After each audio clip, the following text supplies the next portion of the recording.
Hey folks, Caleb here with a quick note. We had some technical issues with our call on this episode, resulting in audio files getting corrupted. Long story short, we were able to patch most of the episode together from backups, but some parts may sound a little distorted. Sorry about that. It's a good conversation, so I hope you'll still enjoy listening.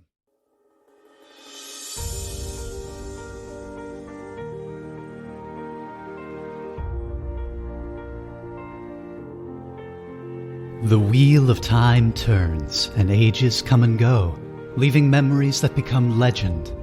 Legend fades to myth, and even myth is long forgotten when the age that gave it birth comes again. In one age, called the Third Age by some, an age yet to come, an age long past, a wind rose in the mountains of mist. The wind was not the beginning. There are neither beginnings nor endings to the turning of the wheel of time. But it was a beginning.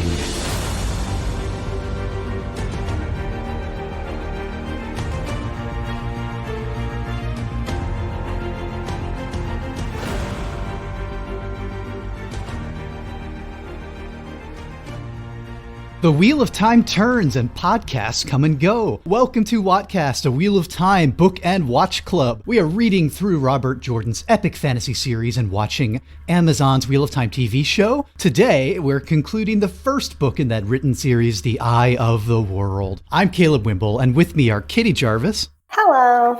And Keely Frank. Hello. You can find us at WOTCast.net and support the show at patreon.com/WOTCast. Your support means a lot. Even $2 at the Two Rivers tier helps. If you're able to join us on Patreon at the $5 Tar Valen tier, you will be entering the White Tower, where you'll get access to special bonus episodes where we talk about things like Wheel of Time adjacent media, tie-ins, and other fantasy epics.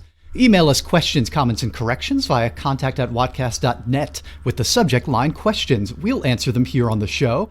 We have a letter today from a listener, which we'll be reading right after our discussion of these chapters. Last time, we talked about episode 6 of the TV show and chapters 41 to 45 of The Eye of the World. We saw our party reunited at last in both of them. The touching reunion didn't last long because we learned the Dark One was close to reaching out of his prison to seize the Eye of the World itself, whose power will be enough to break him free. Moraine temporarily healed Matt of the Shadar Logoth Dagger's curse, then took the party through the dangerous ways between space and time, racing to reach the Eye. This episode of WOTCast, we are finishing The Eye of the World with chapters 46 to 53.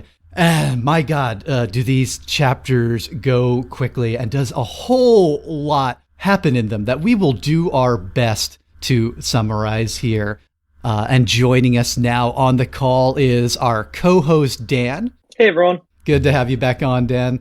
Since you're just now getting here, we'll toss the ball to you to try to describe for us what happens in chapter 46, Faldara. So Moraine's party exits the way near Faldara, hundreds of miles from where they started. Land is welcomed like royalty. The pursuer from the way turns out to be the peddler, Peyton Fane, who somehow survived Mackinshin, whose mind has been drastically altered. Moraine decides to interrogate him further for more information. Yeah, so we're getting a lot of things confirmed that we've long suspected here. And several points on which we were way ahead of the characters in terms of like Pat Fane, for instance. I think we were all pretty certain about that from the beggar appearances there. And we're getting a lot more context for that now. What did y'all think of this chapter and what we learned about Faldara, what we see of this place, and what is really the most drastic setting change we've had in a while? We're all just champing at the bit for this one. I can step in here. I think it was interesting. Like, I felt like we entered a whole new world here, and like you said at the beginning, it's like much more fast paced. So that was an interesting aspect of the ending, which I feel like kind of starts right here. And another thing I thought interesting about this section of talking about Padan Fane is that he had been on such a long quest. Like, I think apparently for like 3 years he had been searching around for the Dragon Reborn, but his way was just not very clear. So his has been a really long journey. So I feel like the there was really interesting aspects to that. You kind of get a bit of his backstory, which I liked. And it also obviously gives perspective to what the Dark One had been up to for the past 3 years. Yeah, it sort of builds on that. This is why certain things happen throughout the book, and you're just now finding out. It's kind of more of that dump of like tying up the loose ends, explaining the rationale, why certain events had happened.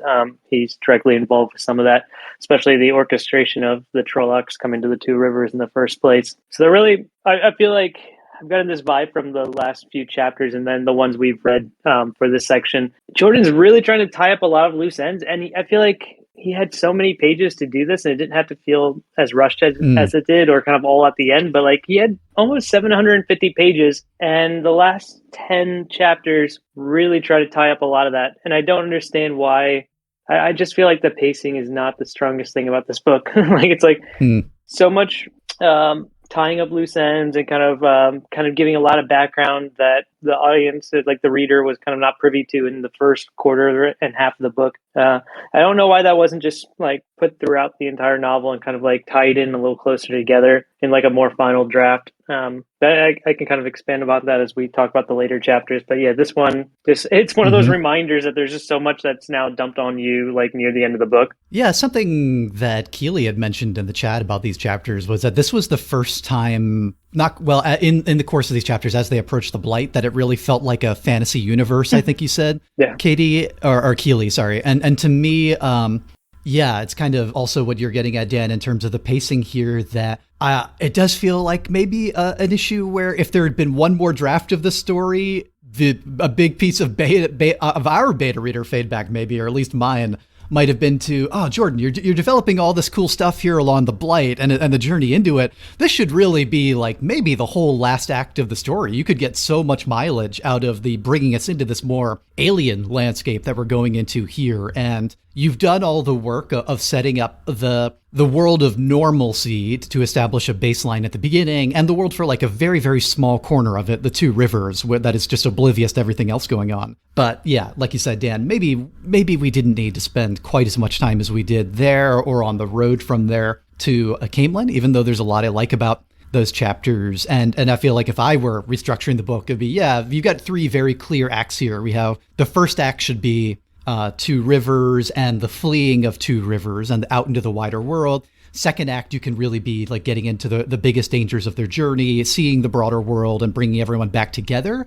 And then, dedicate the whole last 200, 300 pages to, I would probably, say Faldara and everything going out from here. We're getting so much interesting flavor here. Some of it is maybe on the side of questionable in terms of its success in building out a convincing world here just yet, anyway. And maybe I feel that way because of the extent to which when we first arrive in Faldara, I don't know, this place feels very concrete to me and it feels well established. The only thing I am uncertain of is what to me now seems very clearly like the kind of surface level aesthetic that Jordan is pulling in of vaguely Eastern Asian, vaguely Chinese, Japanese features, and particularly in the language, some of which the spelling and the pronunciation will sound like something Chinese for a moment, maybe, but then like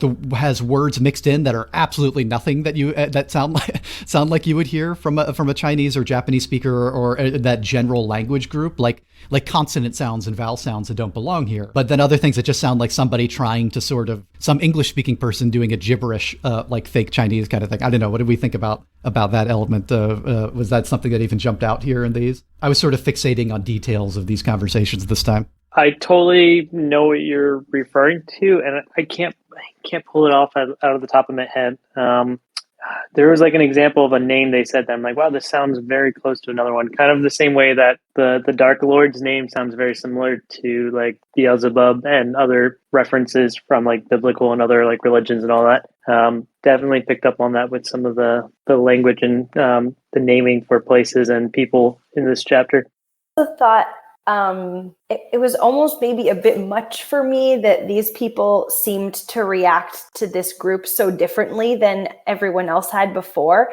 And I think only because it was kind of like rushed in at the ending that I felt that way. But, like like Lan sort of had a different persona here, and the Ogier did, and even the aspect of their perspective on Aes Sedai. They just seemed to have like a different way of thinking about things. And I was like, I don't really want a whole nother way of thinking about things right here at the at the epic conclusion of the book. But I think I just fully agree with what you said, Caleb, that if it had been the whole third act that this took place in, I would probably feel differently about that. And it's almost like this ending seems like a first draft ending. And then when you would go back and write another draft, you would be like, okay, I'm going to, feed in some of these ideas earlier and kind of expand upon this section. But that's not what ended up happening. Yeah, and it does feel from that story construction level. I guess I would say the thing that doesn't feel first draft to me is maybe the writing quality here, because I feel like this is one of the places where maybe Jordan's writing is shining the most in the descriptions that we get along the way, in the action sequences. Maybe still not in the dialogue. I'm still not convinced by the teenage dialogue, although I'm fine with the grown-ups in the room for the most part. But some of the things you were getting to, Katie, I guess we'll just say it's chapter 47, More Tales from the Wheel, where the Emmons Fielders learn that Lan is the uncrowned king of Malkier, a nation swallowed by the Great Blight. And we are getting so much backstory delivered in the form of literally, okay, sit down and let me tell you a tale, and we'll get into let's do some more lore. We've got so much to cram in here. Yep. And again, wouldn't feel so crammed if we had more time to flesh this out. But you got to know, okay, here's the story, here's Lan's parentage, and here's what happened to Malkier. And it does feel almost to like this jarring tone shift back into like the Council of Elrond and sitting around the table getting, okay, here's the important mythic backstory you need to know. But the tone switch is so back and forth between the very, casual conversation and the people just being like, okay, what's going on? What's important? What is happening right now? And the fact that it's not the Council of Elrond where we have days and weeks and months, maybe even to sit around talking about this and assemble the peoples of the world. Moraine is constantly like, okay, we got to go now. If we didn't need a night's sleep, I would have us going right now, right this minute. We would just be marching through Agelmar, is it the Lord or the King of Faldara? Whichever he is, he's trying to convince them to let him send some soldiers along with them and not to bring these, untrained Two Rivers farmers. And this is where, as you started describing, Moraine actually does her interrogation of Padden Fane, who admits to being sort of a hound for the Dark One, and also believes that the Dark One is free or almost free from his prison at Shayol Ghul and the Blight. And I think the Moraine relating what she learns from the interrogation of Padden Fane, that delivery to me works much better than when we slip into this mode with Agelmar of here's the grand backstory of Lan's family, and I do, again, I like what we learned about Lan here and his context as, the obvious Aragorn of this novel. And we learned here that Padden Fane is the Gollum of this novel, and all the way, including like up to being, dragged into Shayol Ghul and tortured and like having the flame burned into him and turned into this hound in a set of, I thought, pretty great description of how he just becomes, what the Dark One did to him seems to be essentially give him this ability to sense Ta'Veren or something, or to sense maybe things that are like the reincarnated dragon. I'm not really clear on that, but also this awful physical, almost described in terms of hunger, need to hunt them down, to where the point where he gets far enough away from them that he is just like his body or subconscious forcing him to just go march all day, every day, not even able to stop to eat. And so he's just he's like grabbing fistfuls of garbage and stuff from middens along the way to try and keep himself alive. So yeah, I thought that stuff was a pretty successful description of what he's been through along the way. So any thoughts on, I guess this chapter is, mostly Lan and his backstory, and Padden Fane and his backstory. I think Lan's could have been condensed. Like, they go into this whole history, and remember, there's a clear point when they finally like bring in like Agelmar, as he's telling this, finally like ties it back to Lan, and I'm like, you could have reduced a lot of that build up to Lan's backstory. Like, could have been condensed a lot. Or if you wanted to go into this long history of it, I think that should have been started much earlier. And not in this chapter. So they've been hinting at it for a while, and a lot of the build is surprising that they dropped his title a bunch of times, and it's now just fleshing that out a little further. But I think that could have been condensed from like almost a whole chapter to at most like a page or two describing that. it's just not the right setting for this with what you were talking about with the pacing and Moraine. Like, yeah, that's been kind of a consistent theme in the book, like the slowdown of the pacing, even though they're telling you, like characters are telling you it's supposed to be a fast situation. It's like they're still having these moments that slow you down. They have long conversations. I think like swapping locations or kind of adjusting the pacing a little bit to match the cues the characters are giving would have been more appropriate. I kind of wish that he would have written a novella just about Lan to go in between books 1 and 2. Because for me, the last few chapters felt like an entirely separate book. Because there's so much build up, they spend so much time getting to places. And then it's like, boom, we hit the Blight and it's super creepy and I love all that setting. And then boom, we're in Faldara. And it's like, it was very fast. And I was really enjoying learning about like all the lore of Lan. And I was like, oh, cool. Like he's got this backstory. And then, well, too fucking bad. We got to move on to the next thing. And so it all just felt like super duper rushed at the end. And I felt like I was enjoying some of this content more than other parts. So I wish he just would have, either spaced it out, like you said, like make it in thirds, or just like hard stop, cliffhanger, novella, and then, like other shit. And also, I just wanted to apologize. I didn't hit send. I meant to send you guys a message. Right as we started recording, there was a giant fucking spider on my desk. I started packing for moving today, and I was like taking down pictures and stuff. So I guess it was like on the wall or something. So I ran and got my husband, and he confirmed that it was indeed a giant fucking spider. I wasn't exaggerating. So the Blight is bleeding out into your apartment. Oh my god, it was right on the edge of my speaker, and I have my keyboard pushed against my speaker so I can put my notebook down, and I was like, I can't even type, I'm gonna die.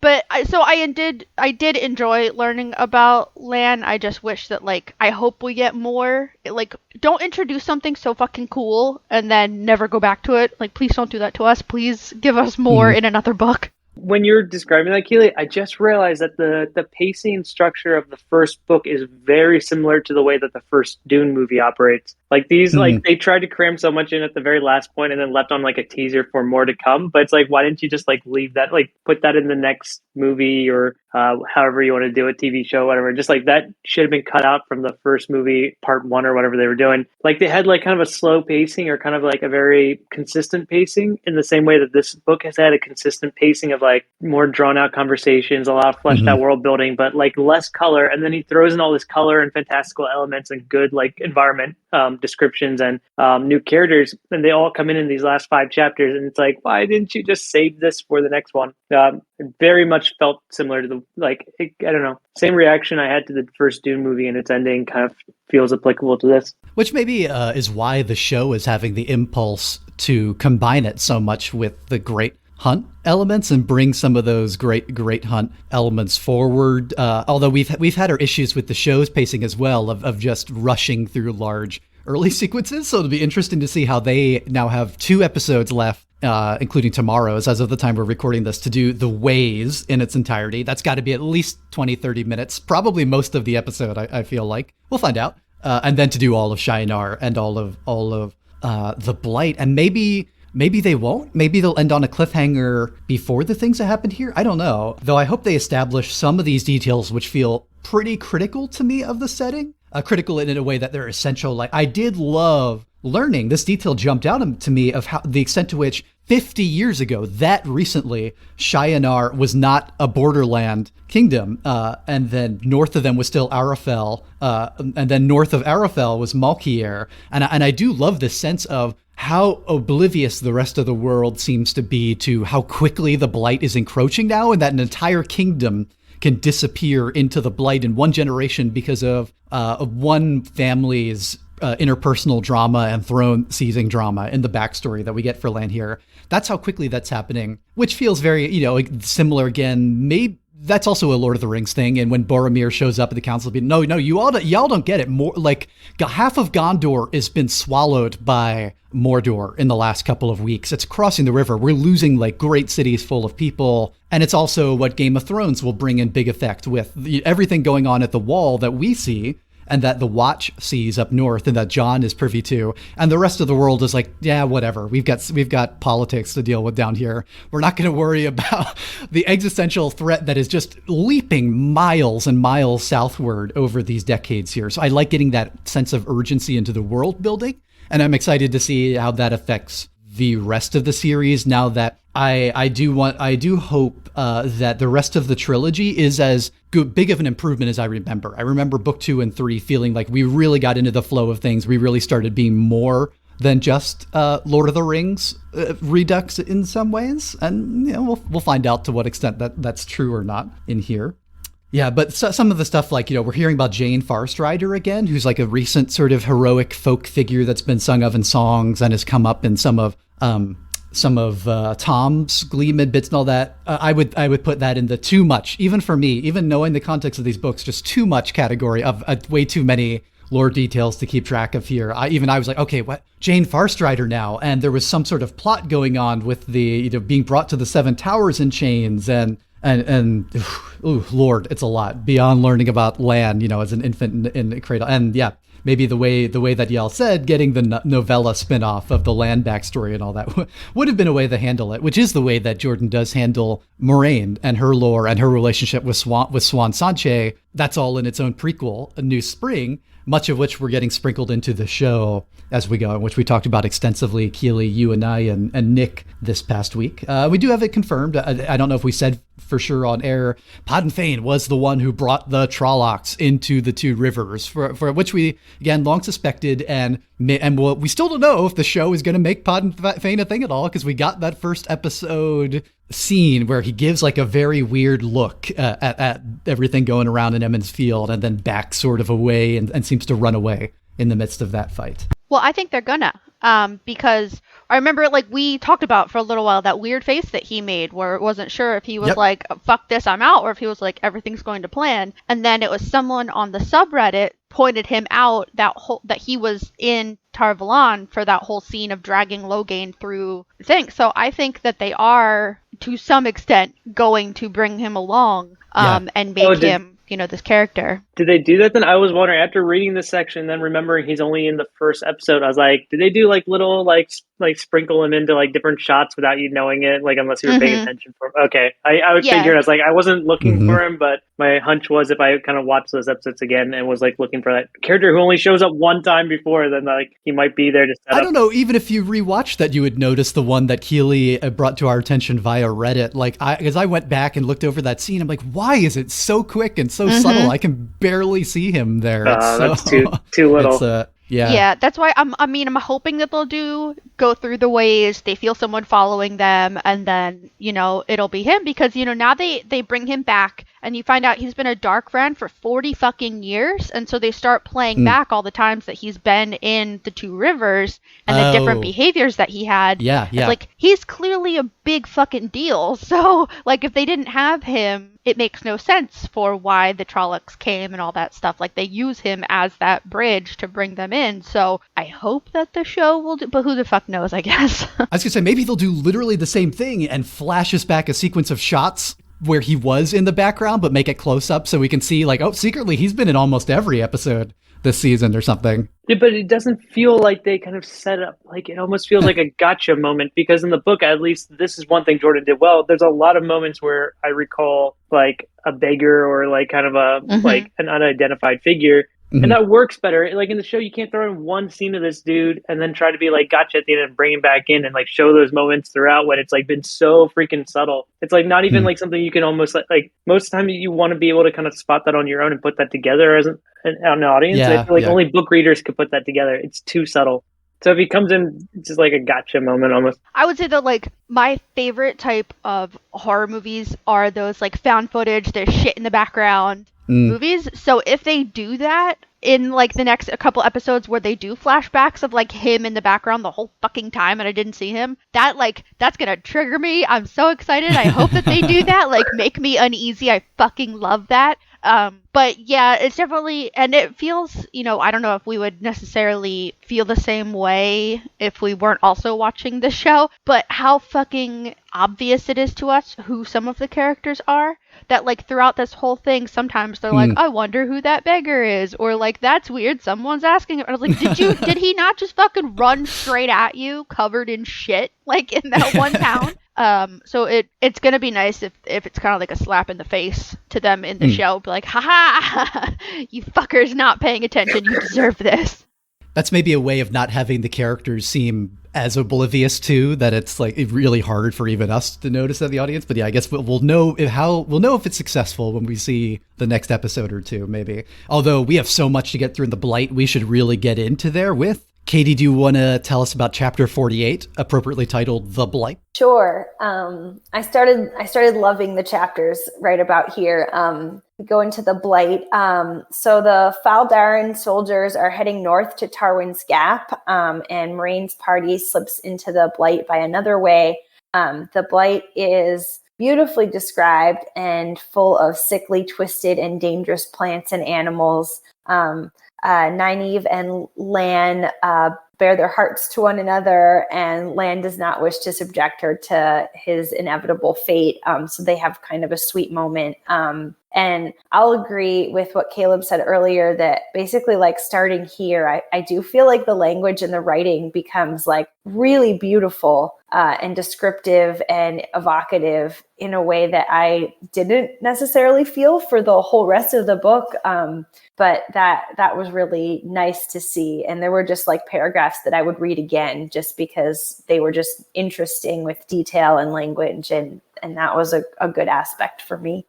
Some real good, you have all probably gotten some sense of various points of, I'm a real sucker for gross stuff, especially in horror, like dark fantasy things. So I was really into like this paragraph about the sticks, like just the smallest insect in this place. Lan is like angry when Rand is about to reach out to touch a branch, and Lan is like, don't touch anything. Flowers can kill in the Blight and leaves maim. There's a little thing called a stick that likes to hide where the leaves are thickest, looking its name, waiting for something to touch it. When it does, it bites, not poison.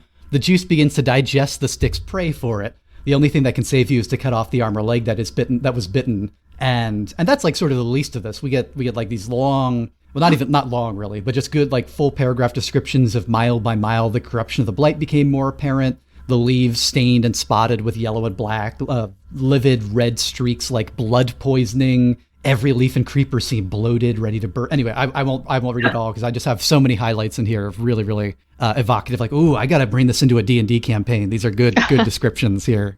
Yeah, a lot of fun writing. But did anyone laugh when they're like, why don't we just like rest by the lake? And then like the monster like tentacles or whatever come up instantly. I was like, it's almost like a movie when they're like, why can't we camp down there by the water? It looks great. And then it's like instantly like stuff comes out of the water and they're like, okay, tentacles. Yep. Not doing that. It is almost comical at times how crowded it is and how quickly they're beset by all these creatures. I really enjoyed, like, I was picturing this as kind of a way over the top, like, fire swamp from the Princess Bride movie where, like, everything looks so different and chill, and then you get into this disgusting area where, like, you could die at any second, and so I was really enjoying that. Again, I wish that we would have like a novella all about the Blight and like the things that exist in it, like the different animals and the trees and whatever the fuck that was in the water. Like, I wish that they would talk about that more because, so is the Blight supposed to be like, is the Dark One creating it, or is it like supposed to be what's just happening because he's using the power and it's an evil thing, so it's just like rotting everything? Like, how are these things existing? It's a good question. I don't think we get an answer here, and I don't know the lore answer. My impression is almost like it's a form of magical radiation of sorts, and that might like the kind of corruption leaking out from the Dark One's prison, and that's probably because it reminds me of things like Roadside Picnic, which was the basis for the Stalker movie by Tarkovsky and the games, where you have these areas that are just walking into and everything that's there has been affected by, in those cases, like an alien form of radiation that they don't understand that changes everything. And it reminds me of those and of old like weird fiction genre tales from like What was H.P. Lovecraft's friend's name? Ashton Clark Smith stories of these kind of not quite fantasy, not quite sci-fi. Sometimes they were sci-fi. Like this was back before we knew what the surface of Mars was like. So you could write stories about people going to Mars and it would be this sort of environment and have like space radiation causing all these things. I was also really reminded of 2018's film Annihilation and the beautiful, colorful alien plant and animal environments spreading out in that same kind of Blight-like way from Essential there, that mystery, which I think that's based on some really well-regarded sci-fi books I haven't read yet, the Southern Reach trilogy, which are very high on my read list I need to get to. But because of all those things, I was thinking of it in terms of kind of a radiation, mutating everything just because of the Dark One's presence. Maybe it's deliberate too. I don't know. What do you think, Katie and Dan? They didn't. I mean, it flows into the next chapters too, but it seems to persist even after they kind of push the Dark One away. I know we haven't gotten to that part yet with the confrontation and everything in like the last few chapters that come right after this, but it seemed to still persist afterwards. So it felt like a lingering rot. So they don't really talk about the origin, but I guess it could be like that radiation kind of description you're providing. Mm-hmm. But I don't know. I didn't question it too much. And that is interesting though. There's some things I just take for, I'm surprised too, because they give so much background on everything, but they really didn't do that with this. They did for the ways and everything else, but am I just missing descriptions from like Moraine or something? Did they not talk about the origin? I don't think so. That's odd with how much backstory they give to everything they introduce, like in Jordan's writing style. So maybe that's coming up in the second book and we just haven't gotten there yet.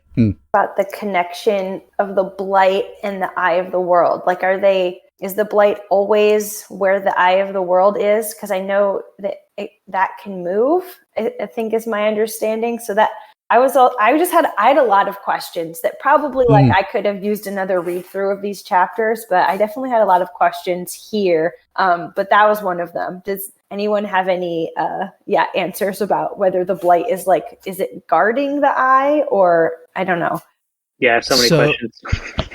So maybe there's something that it might just be useful for me to clear up definitively, because I felt the same way, and based on what Keely was saying about the almost was this a dream sequence at certain points things, I remembered distinctly the first time I read this as a kid being almost feeling like I was in a fever dream for these last couple chapters of what the hell is going on. Yeah. And I did reread it again at the time, came to understand it better when reading The Great Hunt, and the beginning of The Great Hunt will like sort of flat out give us some of the answers to these things. But I do, going back to it now in this chapter, like reading it for the third or fourth time, I guess, you can be like, okay, the things that I think are meant to be clear here that kind of get lost in Jordan's pacing and just here and having to rush us to the finale is that the eye was deliberately hidden, and we're getting into the details of who hid it and who put it here, deliberately hidden in the Blight near the place where the Dark One's prison is at its weakest, where he can sort of reach through into the physical world. And it was the Aes Sedai, the then male and female Aes Sedai, who placed it here, who hid it, and whose protection, it was put in the protection of the Green Man, who we're going to get to in a moment, so that you can only find the place if you have great need and genuine need for its intended purpose, which we'll also get to. But it's not the, I guess the chicken is the Dark One's prison breaking out here, and the egg is the Aes Sedai coming and putting the Eye of the World here next to his prison, this weak spot for a very particular purpose, which is ultimately to be, it seems like, I think, to be able to seal the seal back if it starts to weaken, the seal that is placed on his prison there. This is a reserve of power, a very special reserve that we'll get to, I guess, in chapter 50, 51. Let's see, the only other things on 48 definitely wanted to get to was we did have clarified by this conversation of Nynaeve and Land here that a wisdom seldom weds in the book, whereas the show changed it to, because we got early drama with Egwene and Rand about how a wisdom is prohibited from getting married in the TV show. We learned there's sort of a Catholic priest situation going on, or from having kids or anything. I thought this was a pretty effectively romantic scene between the two of them. The dialogue is a little stagey, a little stiff in some places, but I actually couldn't decide if this is one of the few places it works that we're getting it from kind of Rand only eavesdropping and picking up snippets of their relationship has kind of always been in the background in a way that I'm glad is in the foreground in the show. and we get all the wonderful stuff from Nynaeve and Lan's perspectives. But this was one of the few scenes where it actually felt like, I thought like we gained something from the almost voyeuristic sense of suddenly realizing, oh, they've gotten much closer than we even realized at this point in the book to where they're actually talking about a future together, or, you know, Lan insisting that they can't have a future together kind of thing. Yeah, I was hoping we'd bring up this section because I do feel it is like one of the first like genuine and like complete conversations we have between the both of them. It's more of hints, and then like you're saying, the show builds it out more. A lot of the things I like about the characters are projections from the show because they flesh them out so much more and give them so much more personality and interest. Whereas like they feel like template characters in the book for the most part, and this is like one of the few times Jordan actually tries to like have full. Like I miss that. It's just like an element he's lacking. It's like really good descriptions of like the fantasy setting and like kind of the world building.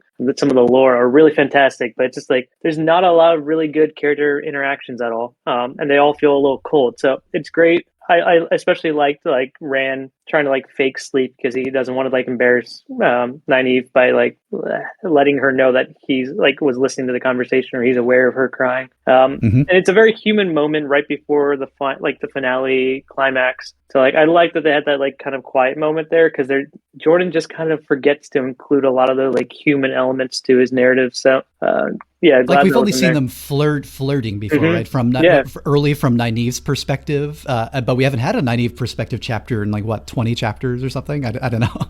Did anyone else hate it, or am I the only one that hated this whole thing? Okay. I hated it. I hated it so much. Maybe it's because it caught me completely off guard because everything was so like dark and fucked up and moving really fast. And then it felt like out of nowhere, they just had this like deep connection and were talking to each other about like the future and all this stuff. Like, where the fuck did that come from? Like it felt so thrown in and it didn't feel genuine to me at all because maybe my brain was just not in the place to give a shit about their relationship.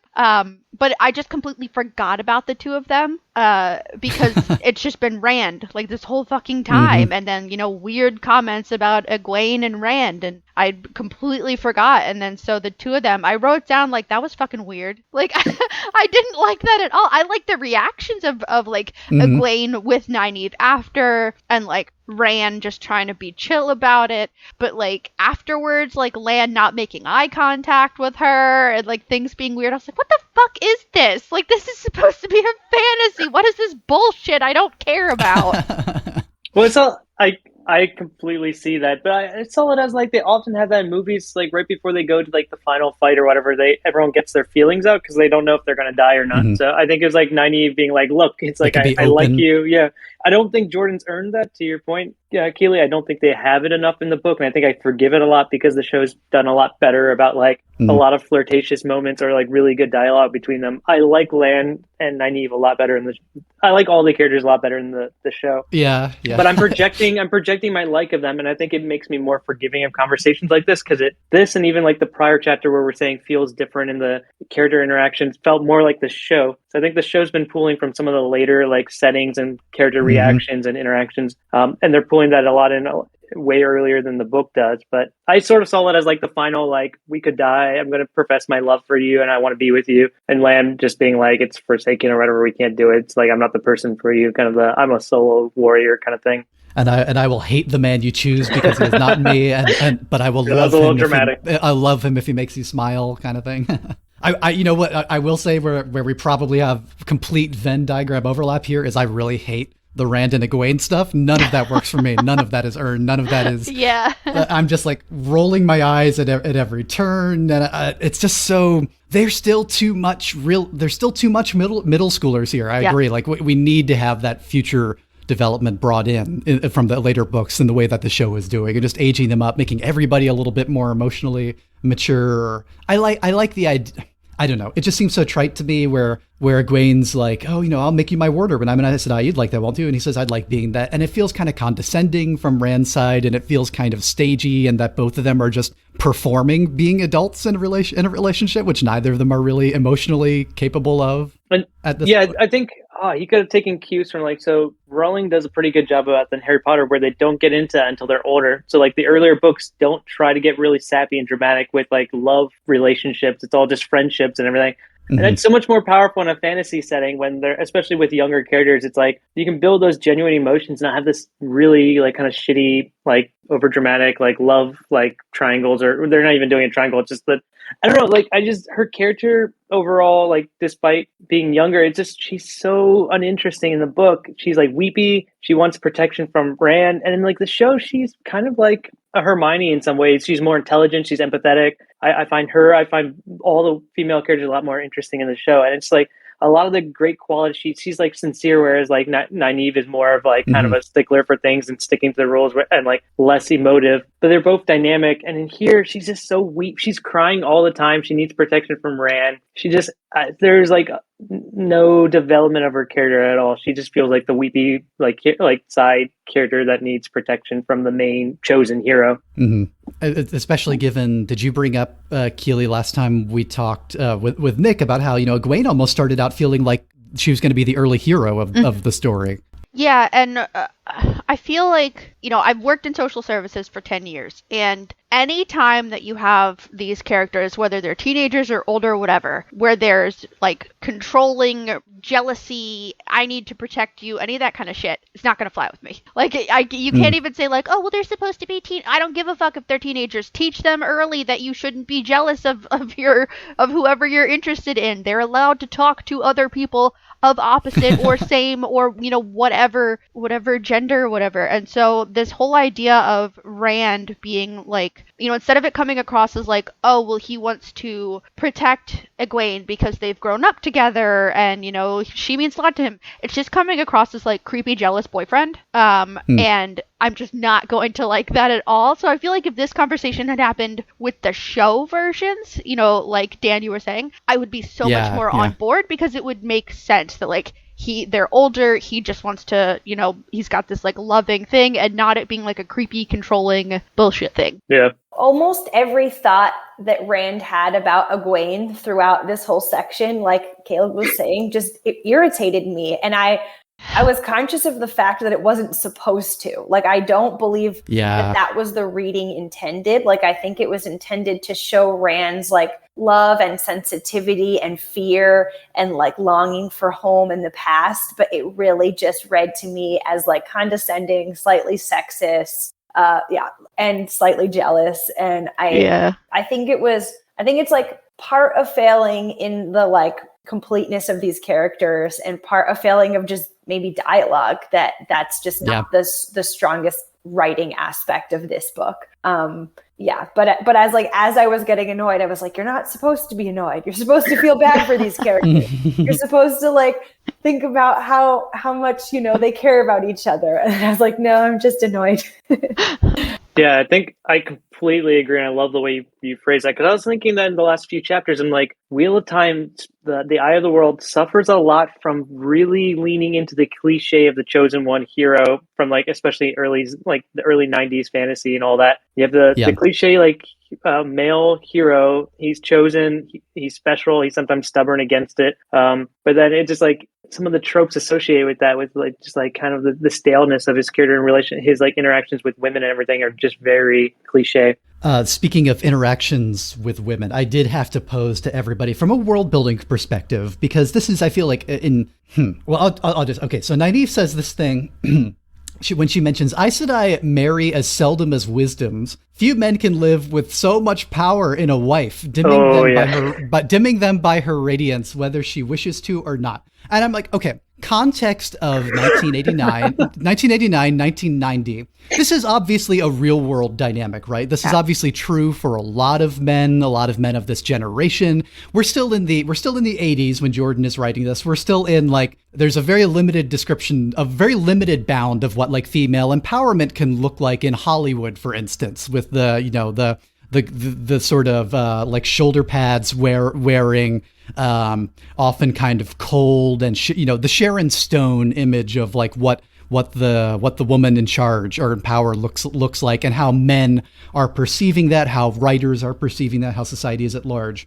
I did wonder, okay, but in terms of the context of this world, my first thought is this, like, really? in thousands of years of men not being able to channel and of women being, you know, running the White Tower and being the dominant force in the world, in thousands of years, they haven't gotten used to it. And it's one thing where I could feel like, okay, maybe, I don't know. Does it make sense that that is still the universal gender dynamic here? Would not by now enough people have gotten used to, you think, in all the wide world, in all the nations that the White Tower sees over, and that where people come from and where they take people from and where warders come from, that it's that hard to find men who whose masculinity is not so challenged by a powerful woman that they can't stand to be around her? Okay, I've talked enough on this. What do y'all think? What are the reactions?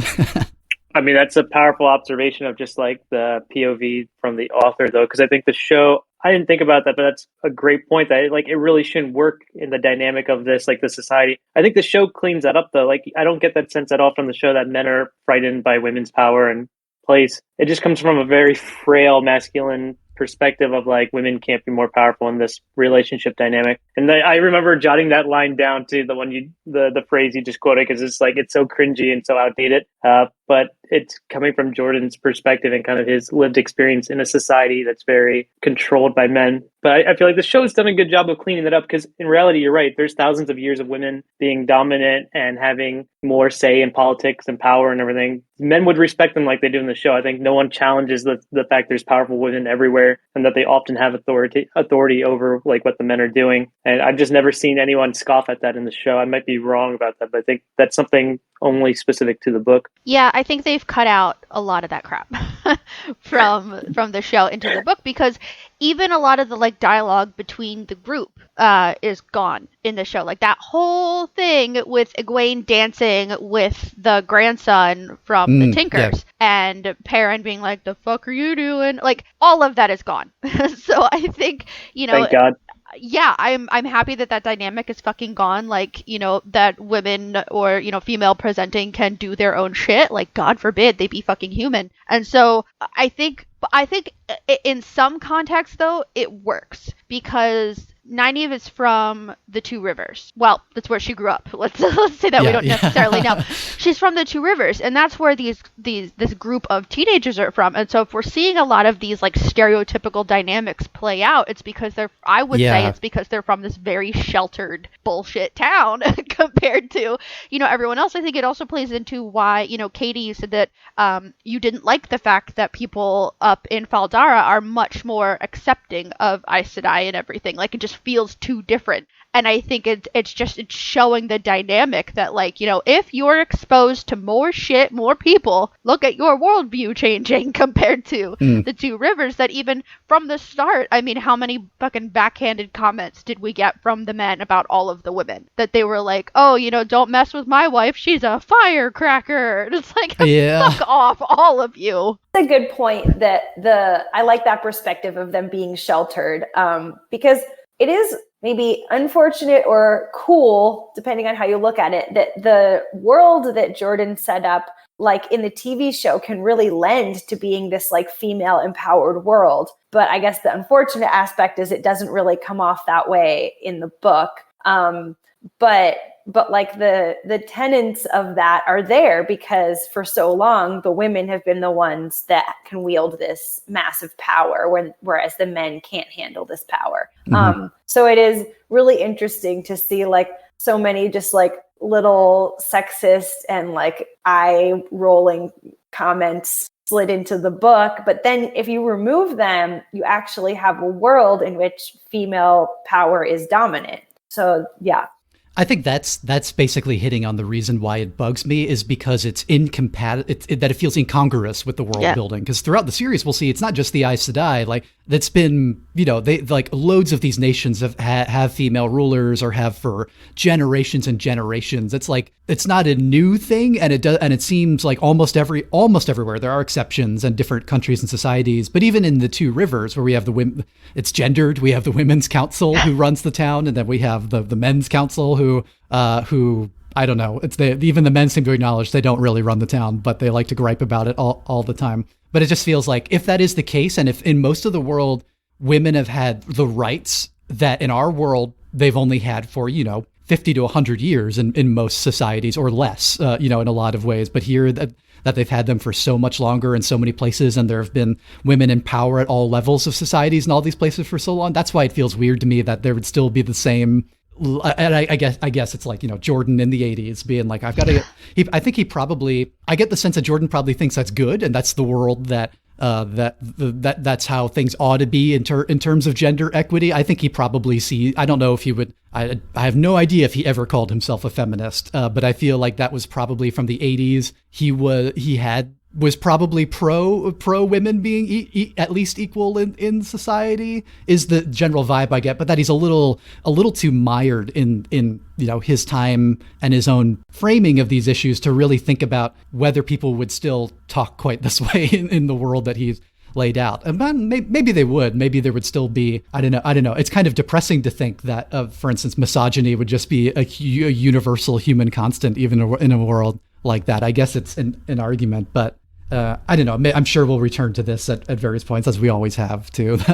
Yeah, it's fun because this conversation almost mimics one of our first we had with Katie telling us about I forget the last man on Earth, or I forget the name of the show that you're watching. Why the Last Man? Yeah. Yeah, Why the Last Man, and just kind of like the politics of there, like the violence that is ensues. We're also now speculating about like kind of gender politics and if that would still exist in a different society. So it's fun because it's all these things like, would these happen? Like we were talking about post-apocalypse, and if violence would still kind of always ensue if like they try to restructure. And now we're talking about like in this environment, like this fantasy environment, would you still have like distorted gender politics if women had more power? But it seems that, I don't know, everyone views women very like they're, especially the Aes Sedai. It's like, I forgot how like the book compared to the show, not as many people feel this way in the show, but in the book, they're like conniving, they're like back, like you don't trust Aes Sedai. It's almost like this really bad metaphor for how men view women. That's like, they'll lie to you, or they'll take advantage, and they have so much power, and you don't trust them, you don't want them near. And like Rand is just hating on Aes Sedai the entire time. They don't trust them at all, and they're just like scared. And even at the end of this book, I thought it would shift, but Moiraine is always this cold-hearted person. Like I find that she's kind of presented in a nasty sort of way in the last few chapters, especially the very last one. He's like, she's not even engaging with me, and I was just like, Moiraine, he can't. I don't know if he'll write it later on, but like Jordan seems to be unable to write this strong and like stoic and kind of like conniving woman that also has tender spots to her, like the show does. Like I love her portrayal in the show. She has soft spots and she's relatable, but here she always comes off as like this will come from her own novel, From a New Spring, like that where most of that where we see from her perspective. Yeah, but we're not getting that. So we get this like fragile young guy who's just like so intimidated by this like really powerful woman, and he just views like she's always so cynical and cold in here, and she's so hard to relate to. Yeah, getting into chapter 49, this line that you're obliquely hinting at, this line that comes up a bunch of times, I think, where Rand wondered if women had a way of reading men's minds. It was an unsettling thought. All women are Aes Sedai. And I just, okay, how much is this really wanting? Okay, this is where I started to think, does Jordan want us to sympathize with Rand at this point? Or does he want us to think that Rand is slipping into this sort of increasingly paranoid and toxic mentality about, all women and their intentions that he starts going into here? Sorry to keep dragging this particular topic on, but I just realized, it continues into the next chapter in a more intense way there. In 49, the Dark One stirs. Glad that. I was definitely wondering if we were meant to feel in these last 4 chapters if Rand was like going a little mad or not. I honestly wasn't sure. So I mean, I don't think we maybe have an answer to that at the ending of this book, and that's just something we're left to wonder, but I certainly feel like the question was in my mind. Yeah, they both start getting really nasty towards each other, especially after each channel. So it's like, I mean, we can go into the description and talk about the other elements too, but yeah, I started to get a lot more of this tension, and a lot of it seems to be gender related between like Rand and him slipping a little bit, and then this coldness towards Moiraine. Mm-hmm. There's a lot of hostility in the last like 2 or 3 chapters. I'm just like, oof, like it starts to get a little like dark between the way he's viewing her, but we don't get any of her headspace, but like they both get really cold towards each other. So I think we'll do, okay, I mentioned, chapter 49, The Dark One Stirs. Keely, do you want to summarize this one for us? And then we'll talk about this stuff on 49. And then I feel like I should probably just try to summarize the last 3 chapters all together because they feel like one big chapter where really convoluted events run together really quickly. Yeah. If that sounds good. Yeah. Chapter 49, The Dark One Stirs. So I can't remember if this is the day after or if this chapter includes the night that they decide to stop. The Blight is like no matter what Moraine does to kind of protect them, the Blight is still getting to them. It surprises her. Yeah, and she's pretty adamant that she's going to be able to find the Eye of the World, because she's seen it before, or I don't remember if she's seen the Green Man or the Eye of the World or both before. I think she's met the Green Man before. And she just keeps saying how it'll appear if the need is great, and our need is so great. At one point she says my need, and then she quickly adjusts and says our need. And then they do end up encountering the Green Man, and they talk to him, and he's like, oh, you're back again. Anyone not looking forward to how they portray the Green Man in the show? I don't think they can nail how awesome he sounds. Maybe that's where all the budget went in these last 2 episodes. All these monsters, fantastical creatures. Maybe that's where all the CGI is going to be. Because we did read that interview where, they decided on this for Loyal, apparently because they wanted him to be a huge part of the show all the time, and they couldn't afford every episode. So maybe we'll find out where all the CG is gone. Crossed. Yeah, I'm hoping they held out for this because I imagine this awesome ant-like figure who's not human at all. I mean, he has human features, but I don't see him as a human.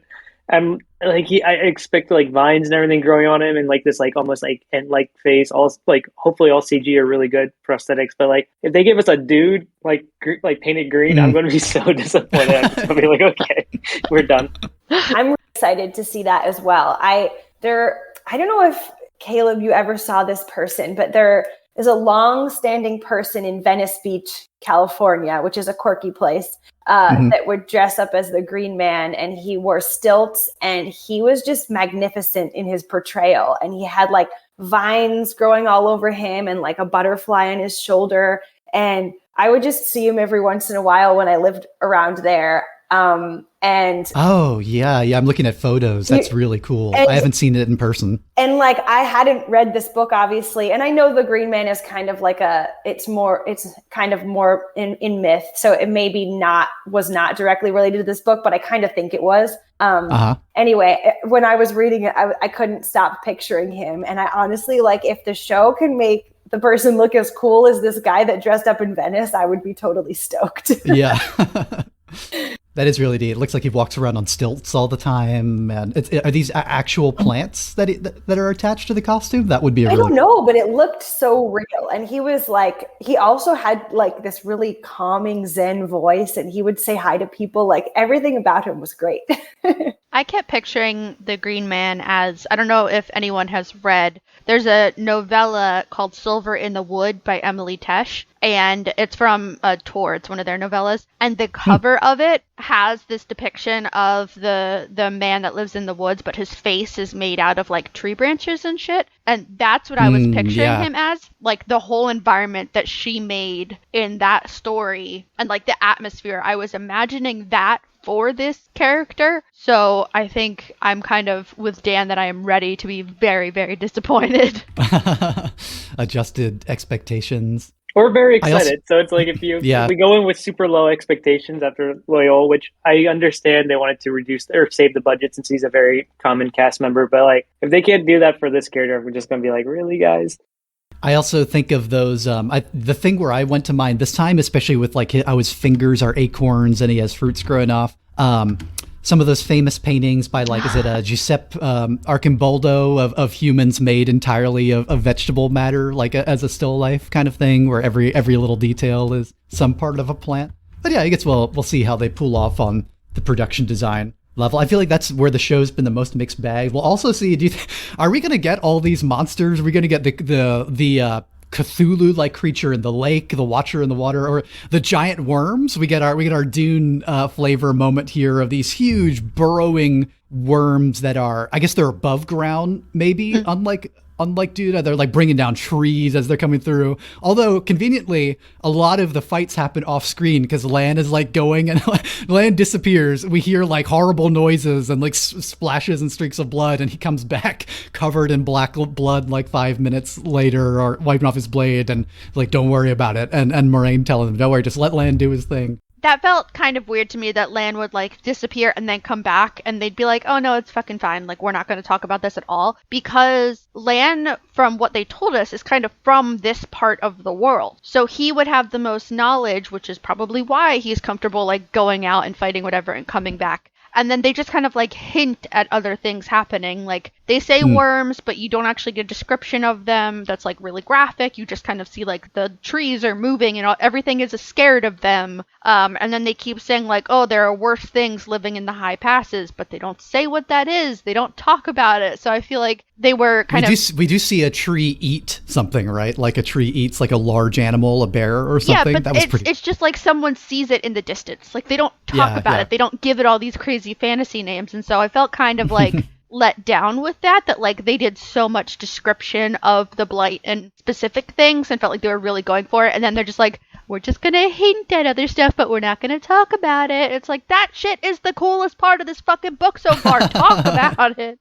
More. Yeah, he ran out of time. It's like, we'll give you a little like flavor here and there and just like some dune worms. But it's like, he's like, I'm running out of time to write this book. So he's like, here's like the final like stretch of things. It's like, I spent so long describing 20 inns, but now like when you get the fantastical creature, it's like, we'll just hint at that for now. Okay, so this feels like the place where 4 chapters left, but they are all really one enormous chapter and then a brief epilogue. So I'm going to try to describe the next 3 as succinctly as I can. Chapter 50, Meetings at the Eye. Then chapter 51, Against the Shadow. And chapter 52, There is Neither Beginning Nor End. And a hell of a lot happens. So Moraine leads the party. Finally, we're like fleeing from the worms, and it seems like they're about to get on us. We're all going to die. There is no way we can fight these things. Like, Matt's knocking arrows, and Lan's like, don't even bother. They won't even feel arrows. You don't understand how big these things are that are coming for us, and we get glimpses of them. But that's when they arrive. Their need gets big enough. They arrive into suddenly this protected, enchanted glade. It feels like that serene fairy glade things, where they meet the green one, as we talked about, welcomes everybody. He's catching up with them all, catching up with Loyal, Tree Brother, getting all this. And of course we get the moment of the green man identifies Rand as an Aiel. When once again, Rand is completely oblivious about it. He's like, oh, child of one of the children of the dragon. And it's so strange that you touch a sword, though. The Aiel don't use swords. They're all that stuff. And Rand, of course, being as insistent as ever that he's definitely not an Aielman. But after this brief discussion of the situation, Moraine leads them down into a hill where they find the Eye of the World. It is a pool of untainted Sayadine. It's like pure reservoir, this huge collection, and it looks kind of like water, but not like water, doesn't really ripple or react, leading down into these dark depths that the Aes Sedai of the Age of Legends, right after the breaking happened, right as the breaking was starting, right after the Dark One was sealed away, they're like, oh shit, Sayadine's tainted. We all need to work together. 100 Aes Sedai, so 50 women, 50 men, work together to create this pool of Sayadine that is filtered and untouched by the Dark One, and it kills them all to do it. They sort of used, I guess, their own bodies as a buffer against the taint to fill this reserve of power that can be used to one day seal the Dark One back in, because now that Sayadine is corrupted, they won't be able to do that again, because the Dark One's own power touches the male half of the One power, which would keep them from ever using it to bind him back again. So this is the failsafe against that. But the moment they find it, practically 2 husk-looking, like corpse-like figures, like so old, they're basically, one of them, Agenor, looks like he is he's so old he looks like a desiccated corpse. I'm picturing the end of Indiana Jones 3, the last crusade of dude chose poorly, drank from the wrong cup, and his body's like immediately doing that aging thing. And Balthamel, who is so decayed that he wears this creepy mask. that he can't see it. They're both forsaken. They were bound at Shayol Ghul with the Dark One.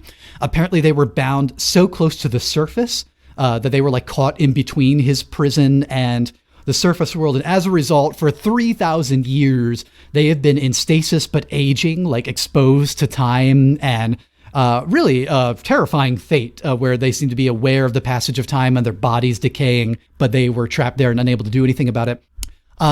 Things get chaotic really quickly.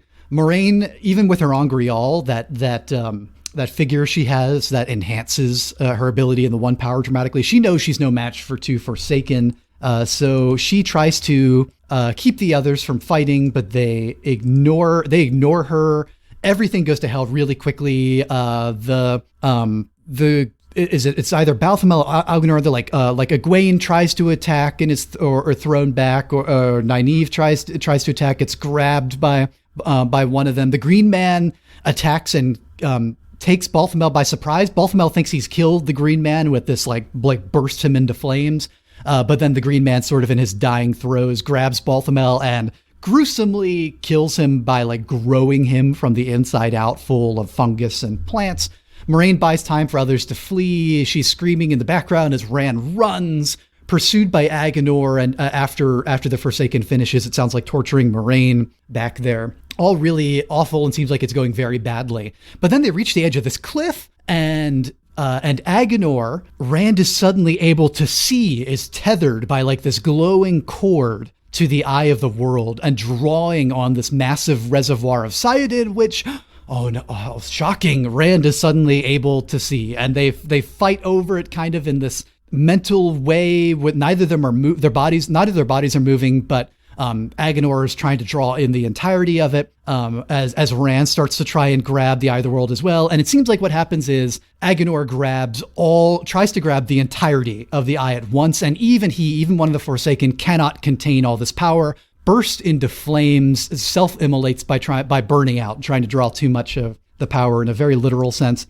But Rand is able to hold it. Like a lot of it has been drained already in this fight. Rand is able to hold what's left. It seems instinctual. Something takes him over. Maybe this personality that we have seen sort of grabbing onto Rand at various points throughout the book.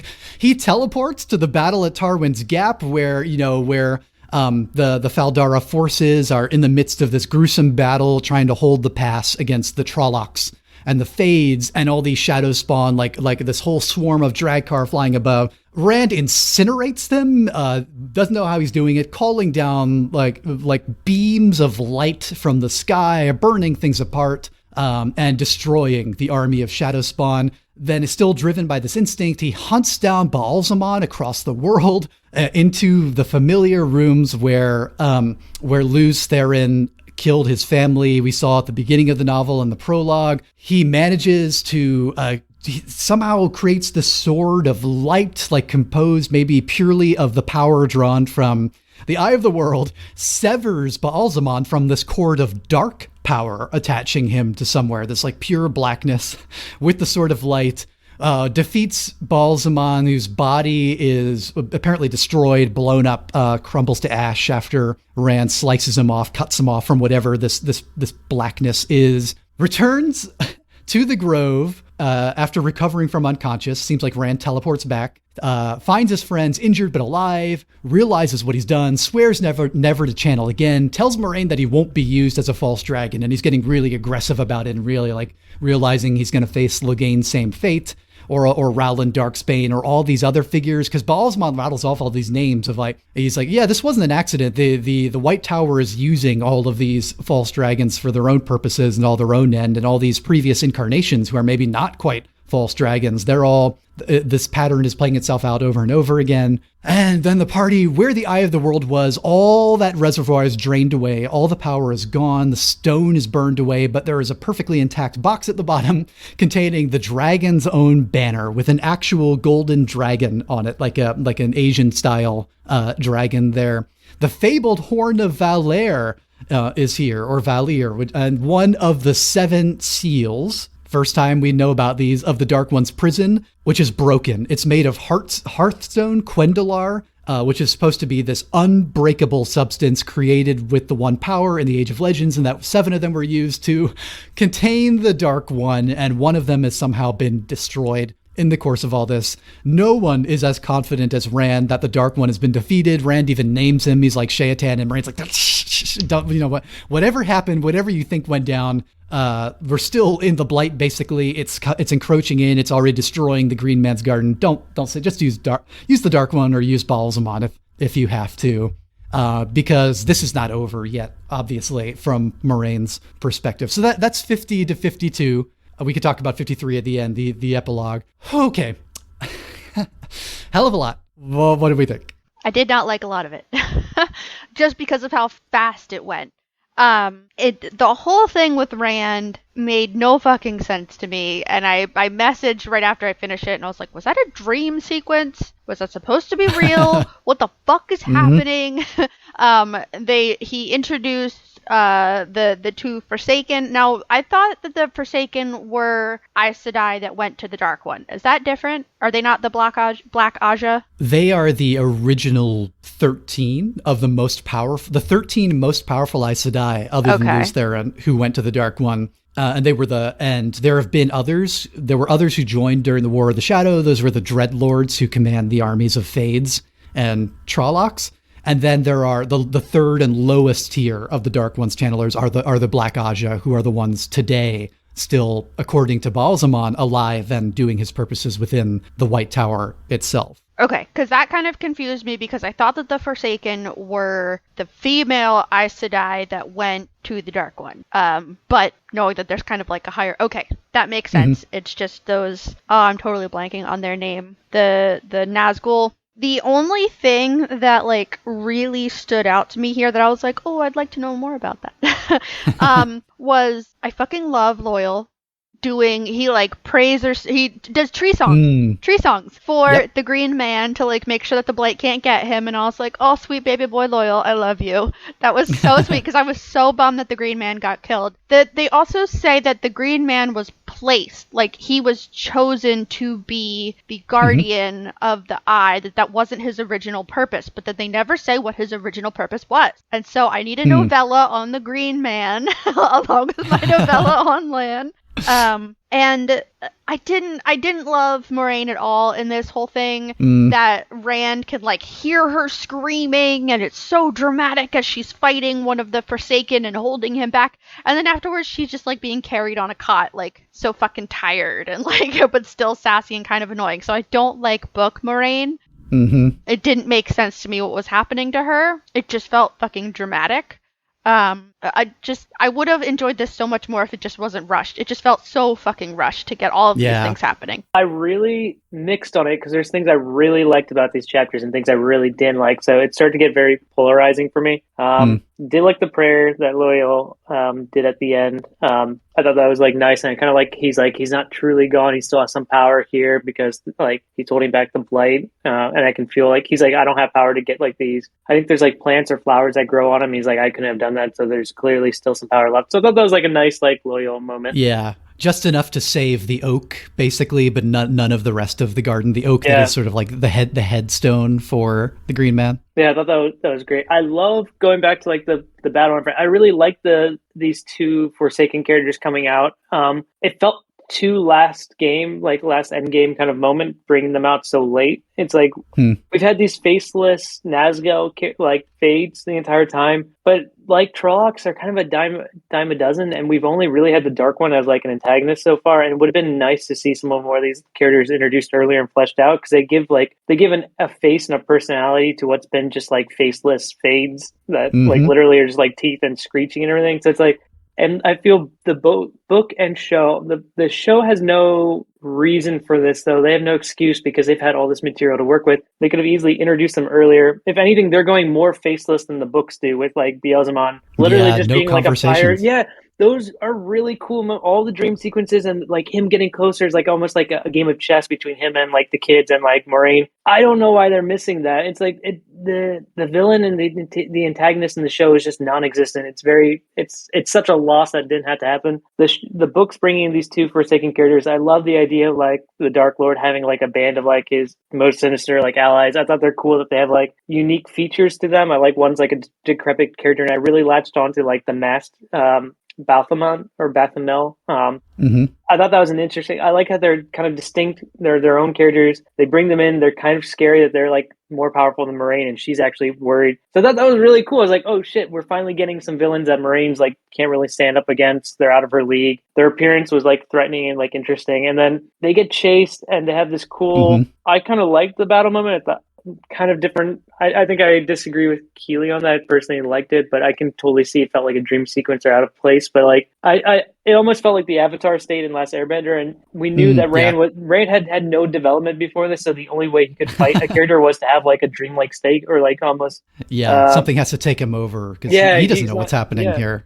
And he still doesn't by the end of it. So he's still kind of swept along with it. So I knew it was going to be this like energy force where it's like, like the glowing eyes or like the dreamlike state where he gets the power, but he's so novice to it. He can't control it or anything. It kind of just like sweeps him along and has that sequence. Cause like they always do that with it's such a like a staple now with Chosen One characters that almost the first time they engage with the power, they're super powerful, but they have no idea how they're using it and everything. So it's like Harry Potter and all that, like the power of like the love curse. He doesn't really do anything in the final act in the first book. So like with the Philosopher's Stone and everything, he just like burns Voldemort with like this power outside of him. So it's like they almost always have this in the first novel. So like I kind of expected it just from like he's not going to be doing things on his own. But I like the description of like the light touching him. Shadow and Bone too this year. Same thing with her. Yeah, it's such a staple. It's like sort of a cliche, but it works sometimes and doesn't other times. But yeah, it is a cliche or like a trope of fantasy Chosen One novels and shows. But I did like the way they described the light and him seeing it and touching it, and like there's like the way it made him feel and everything. I thought that was like something you can't get with just like visuals in a show sometimes, or like seeing the light and everything. Like the way like he touches the light or the way it takes over and his void, the relationship between the void, which they've been building up in the book that they haven't touched on in the show. I thought that was interesting. He's like learning. That's the only thing he really got from Lan was like learning that like the void state, like the meditation state, and then that like the light seeping in and seeing like the negative light or kind of like the tainted light from other characters, and like he almost can see this thing that like you can't see on the surface level, and he like finally has that like X-ray vision. I like that the light feels like its own entity. I was telling Josh this with the Jedi versus like the Aes Sedai and the way the light works. I almost feel like the way the pattern operates and kind of like the wheel weaves feels more like its own character, whereas the Force feels more like a mechanism for moving things. Even though they talk about like the Force as like this dynamic thing that flows throughout, it often doesn't feel like its own living character. Whereas like I've always felt that way with like the way Jordan writes the wheel, and like it feels like an entity that's moving and you're just dipping your hand into it and like touching it, but it's its own thing and it's not you necessarily doing it. You have a power to like interact with it and use it, but it's not you doing it per se. And I thought this was like a really conduit. You're a conduit, and I thought this was a great way of summarizing all that he had built up for. And then I think that's pretty much how I thought about it. And then I feel like it did rush a little bit too much. I really hate it when he ends that state and comes back down and they're all just chilling like, oh, hey, Rand, like you were just fighting this extremely powerful character. It's like, oh, they went to He's been gone for a while, right? Yeah. They're the shitty players in a video, like when you're playing co-op video game, who go for the loot before actually killing the main boss. And they're like, oh, they're collecting the treasures at the end of this D&D quest while you just got back from like slaying like the final boss. I'm like, it's such a shitty I'm like, really? They're going to be those people? Like Rand doesn't get anything. They like bring it out. They're like, here's the treasure chest we got. It's like, it felt very cliche D&D at that point. I was like, okay, I really don't like how this wrapped up. Moraine's like to Keely's point, Moraine's just like, hi, I'm fine. I'm kind of like my pride's gotten hurt, but like I'm okay. And it's like I can heal myself, or I'm like, it's not too bad. And then like I didn't even get what happened. I'm like, where did they all go when they scattered? They all just kind of stayed together and Rand went off and they were just like collecting loot while he was fighting this thing. Like I thought they'd be up on the mountain with him or wondering what happened or where this dude was, because it literally was the biggest threat they've faced so far. And it gets resolved really fast and no one seems very upset by that. They're literally trying to go down to the bottom of this like clear lake or whatever and get the treasure. So it just felt such a jarring conclusion to like kind of that finale. That's pretty much my thoughts on it. I like mixed such a lame ending. I feel similarly. I was waiting and I guess this is just what I made up in my head, but I was waiting for this moment where Rand gets to like use the one power to save his friends and save the day. And they're all like there, you know, cheering him on, and they can see that he is the dragon. Cause it's obvious that that's what this has all been about the whole time. All of them are aware that one of them was potentially the dragon, and that's why they were going here. But it seems almost like that gets forgotten in this ending, and that was my like main disappointment. So the teleportation, I was like, oh really? I mean, I liked the dreamlike quality in some sense, and I kind of like how when it wraps up and we get the soldiers' perspective on what happened, and they just kind of saw this glowing man, and it was like that magically saved them. That was kind of cool on the other side of it. But as like the climax of this book, I just really wanted Rand to save his friends and save the day, and for them all to be there in the moment that he kind of defeats this evil, because they've all really equally been fighting this evil and impacted by it. And even like, you know, Perrin and Matt had the dreams too. And it just didn't seem right to me that he went off on his own, like Dan was saying, and they're kind of just treasure hunting. And then I guess my last like complaint, and there were really good things about this too, but to get my last complaint out of the way, like, how could Matt and Perrin not get it that he was the Dragon Reborn? Like, how is that even something that could possibly be hidden from them? They have been on this quest together, and they're fully aware what's going on. And so it just seemed really ridiculous to me that Moiraine and Rand and any of them would even pretend that they could hide from Matt and Perrin what had happened. And like, Rand doesn't get to have his heroic moment in essence because they don't all know about it. Well, but they don't see him channel ever, right? As far as they know, and he runs off when all this happens. But if it wasn't them, then who was it? Yeah, it's like they know they've been building up for this release. Right, So to Katie's point, why are they trying to hide it? Process of elimination. Like, and the show's been building this further, and I like the dynamic of Rand is not sure if he wants, even if one of them is revealed, they're all worried that it means they're going to get gentled by the Aes Sedai. Yeah, so Matt and Rand have a suicide pact. Yeah, they're all worried about that now. So I get that they'd be a little like scared about it, but like hiding it from them, to Katie's point, I don't understand why you even beat around the bush, because it's clear that even if you don't want to make it a victorious moment, it's clear who it is. Because especially if you're going to disband, and like Moiraine's just like, I had no, like, it almost, Rand was just like, he gets the vibe. She's like, I have no more use for you. You can go do whatever you want now. Like, you accomplished your task. It was so cold hearted. I was just like, oh, she's really buying into like what they were, like the assumptions they were making about her. But just, yeah, I don't understand, to Katie's point at all. Just like, so why are they hiding it? Two things on the Moiraine appearing cold-hearted here thing. I'll just say I think it's instructive to keep in mind this last episode of the TV show and Swan's public performance with Moiraine versus the purpose that they're actually serving by it, with the prophecies that they are working to fulfill and to set in place.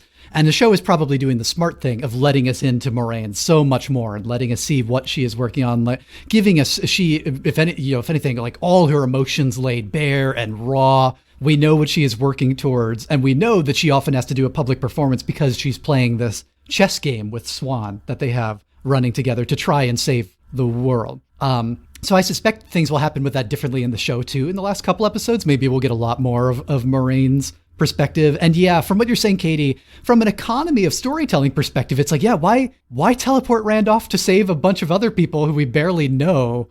Granted, it's a battle, so you get that whole epic battle scene, but like you said, he could just save his friends in that dramatic way and have this be the reveal moment that Jordan is clearly trying to hold off on to till later. But do you think I wonder, the vision you've built up in your head, if that will be what the show does, not tomorrow, but next week with the finale, given how much they've set of, because they've reversed it where Moraine's been like, oh, she's not telling them that Swan and her believe that the 4 non-Dragon Reborns will all die.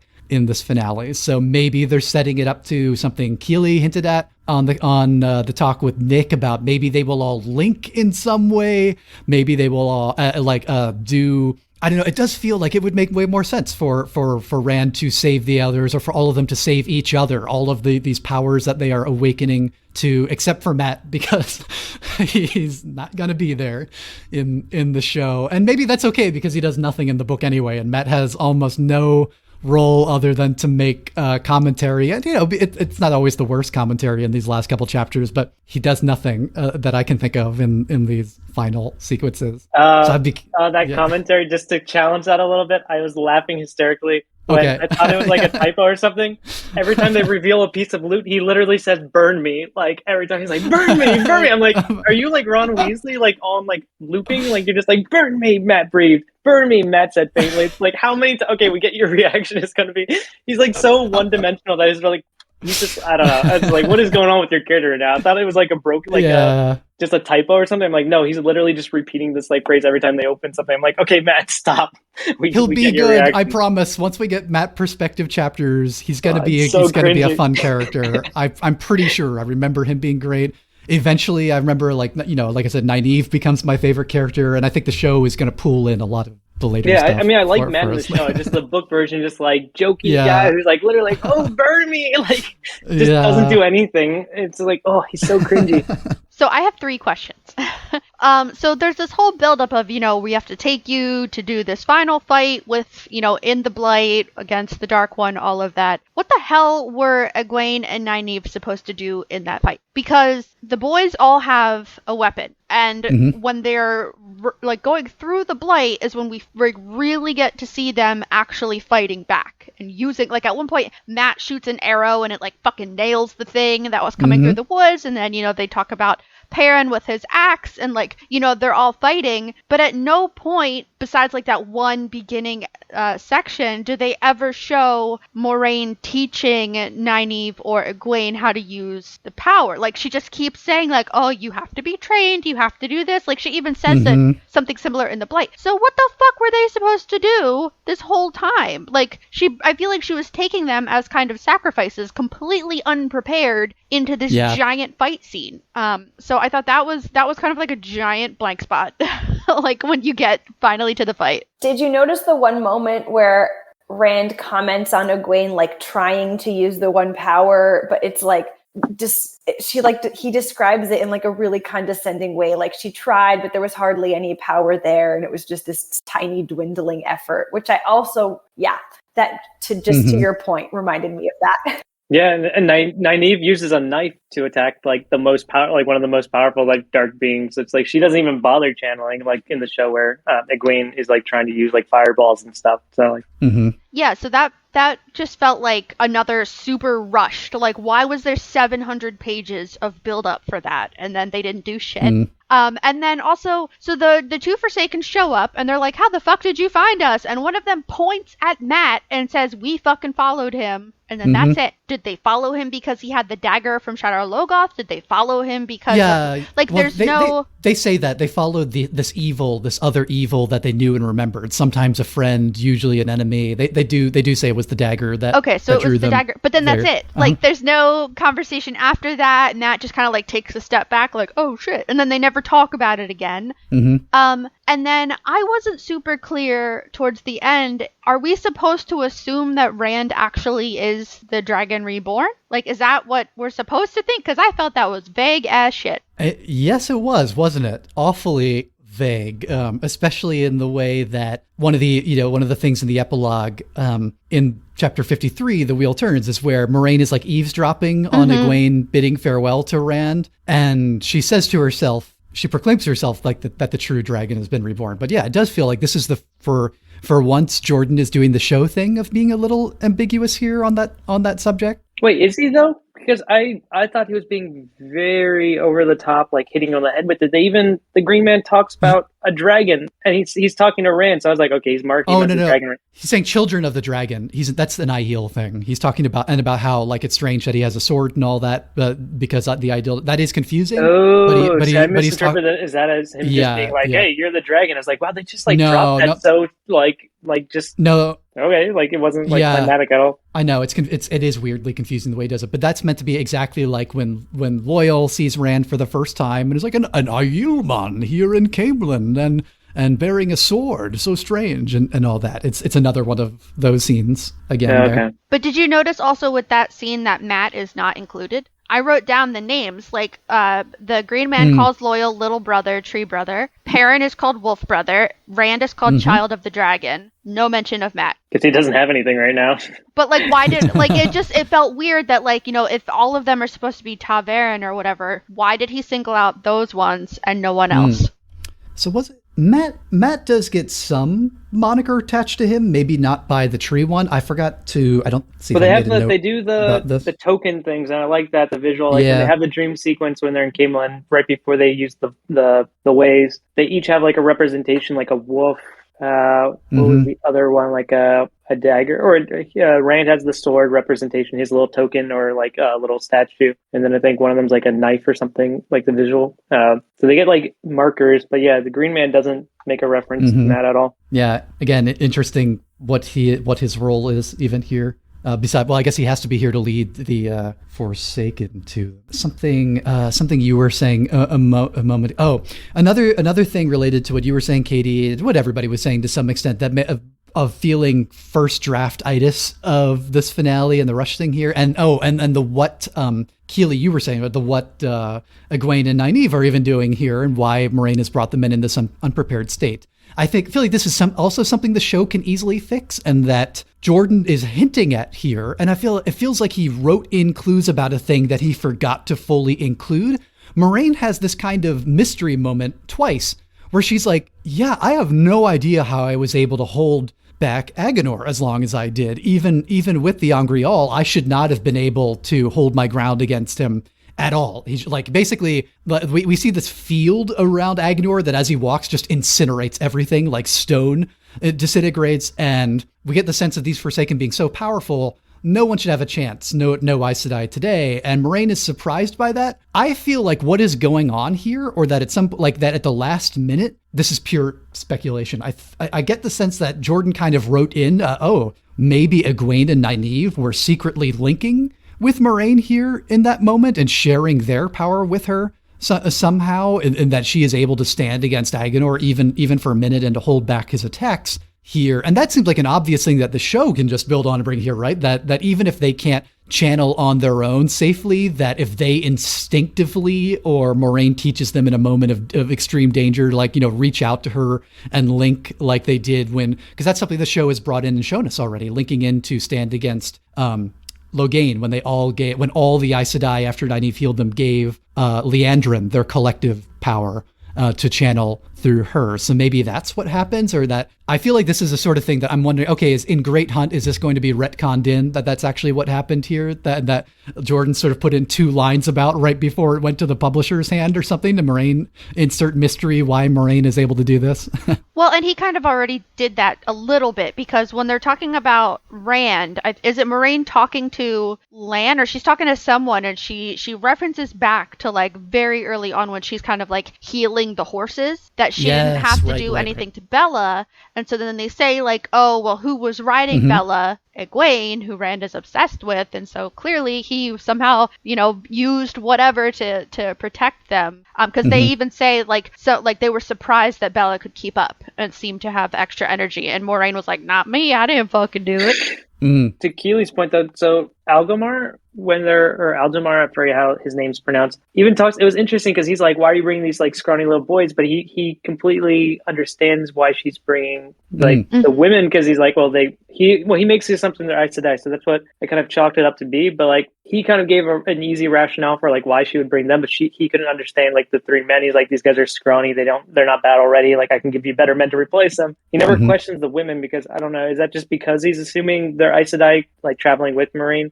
Even though they're not dressed like Aes Sedai at all, he's just making the assumption that these women are channelers, and that's why she's bringing them along. I think so. Yeah, I would have liked if it was written in that the 3, like I kind of wanted them all to just serve a bigger purpose in this ending battle. Like even to see Perrin use his wolf ability in some way here would have been cool. Like I don't know. I think there was like there was a really good setup, and then it almost feel like it didn't fully come to fruition, or something like that.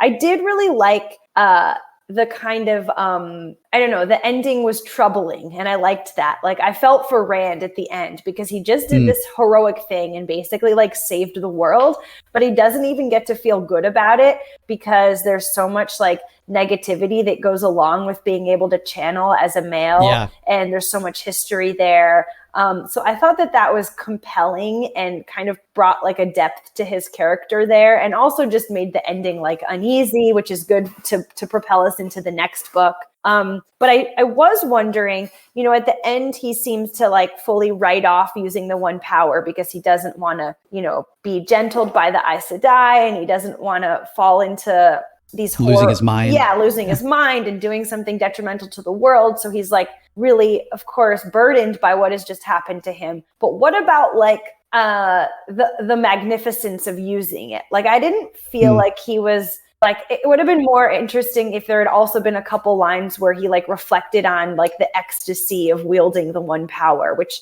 I feel like the show kind of gives us, that like the reason that the gentled men, you know, kill themselves or are so desolate and want to die is because using the power was so amazing, and they're like connected to it and bound to it. And so I thought it was interesting that we didn't really feel that very much from Rand, more just him like turning away from it because of the problematic nature. And that's another thing where the show's probably given us more emotional setup for that, in that Rand has actually seen Logain post being severed from it in the show, and that scene where he is just, you know, in a state of suicidal depression. And we've had Rand thinking that was happening to Matt for episodes on end, which was, so there's so much more groundwork laid there for this moment of Rand kind of going off as a Ronin, it seems, sort of at the end there, to, we don't really know where he's going. He actually, I thought it was funny, he sort of lists like every character's quest log or like the next time on for the sequel. He's like, or Egwene does, where Moraine is still not completely well, Ran. I have to go to Tar Valon for my training. Nynaeve is coming too. Matt still needs to be healed of whatever, capital W, binds him to that dagger. Perrin wants to go see Tar Valon before he goes wherever. You could come with us. And Rand's like, no, just gonna... Well, he does feel this moment of like real gratefulness and affection that she doesn't hesitate when he asks her if she wants him to wind up gentle. And she's like, no, of course not. Like, of course, like they're, you know, there's sort of a moment with Nynaeve where it feels like Nynaeve is suddenly viewing Rand as this dangerous other and no longer as one of her Two Rivers kids, which I don't know that I liked, and I don't know that is compatible with show Nynaeve. And that's a really great scene we had with her and Rand and City with Matt, where she thought that he could channel when Rand told her, and she's like, no, of course we're together. We're Two Rivers folks. Like, you're my family. And I feel like that comes through with Egwene here, and will probably come through much more with all of them in the show. All the things that y'all were talking about in terms of really wanting it to feel more of the group and more of like where they have come and who they are and what they mean to each other coming through in the ending, to be more emotional, as opposed to just Rand running off on his own for the fight, and now at the end running off on his own in a more literal sense, which will, you know, that feels more, it feels more meaningful if he's going off alone after we have seen what they can do together and who they are together, and that they are willing to accept him, even if the world does not at this point. But that didn't make any fucking sense to me. Mm-hmm. Like, okay, so Moraine says, don't fucking say the Dark One's name because we don't actually know that he's dead. Mm-hmm. One of you might be the fucking dragon who needs to fight the Dark One. Turns out Rand may or may not be the dragon, and he expects to just leave? That, you know, like, it doesn't work. Does that make sense at all? That Moraine would know that he can channel and be like, fuck it, you can leave. Like, are you fucking kidding me? Like, that doesn't make any sense. None of that makes sense that they would actually let him just, like, fuck off.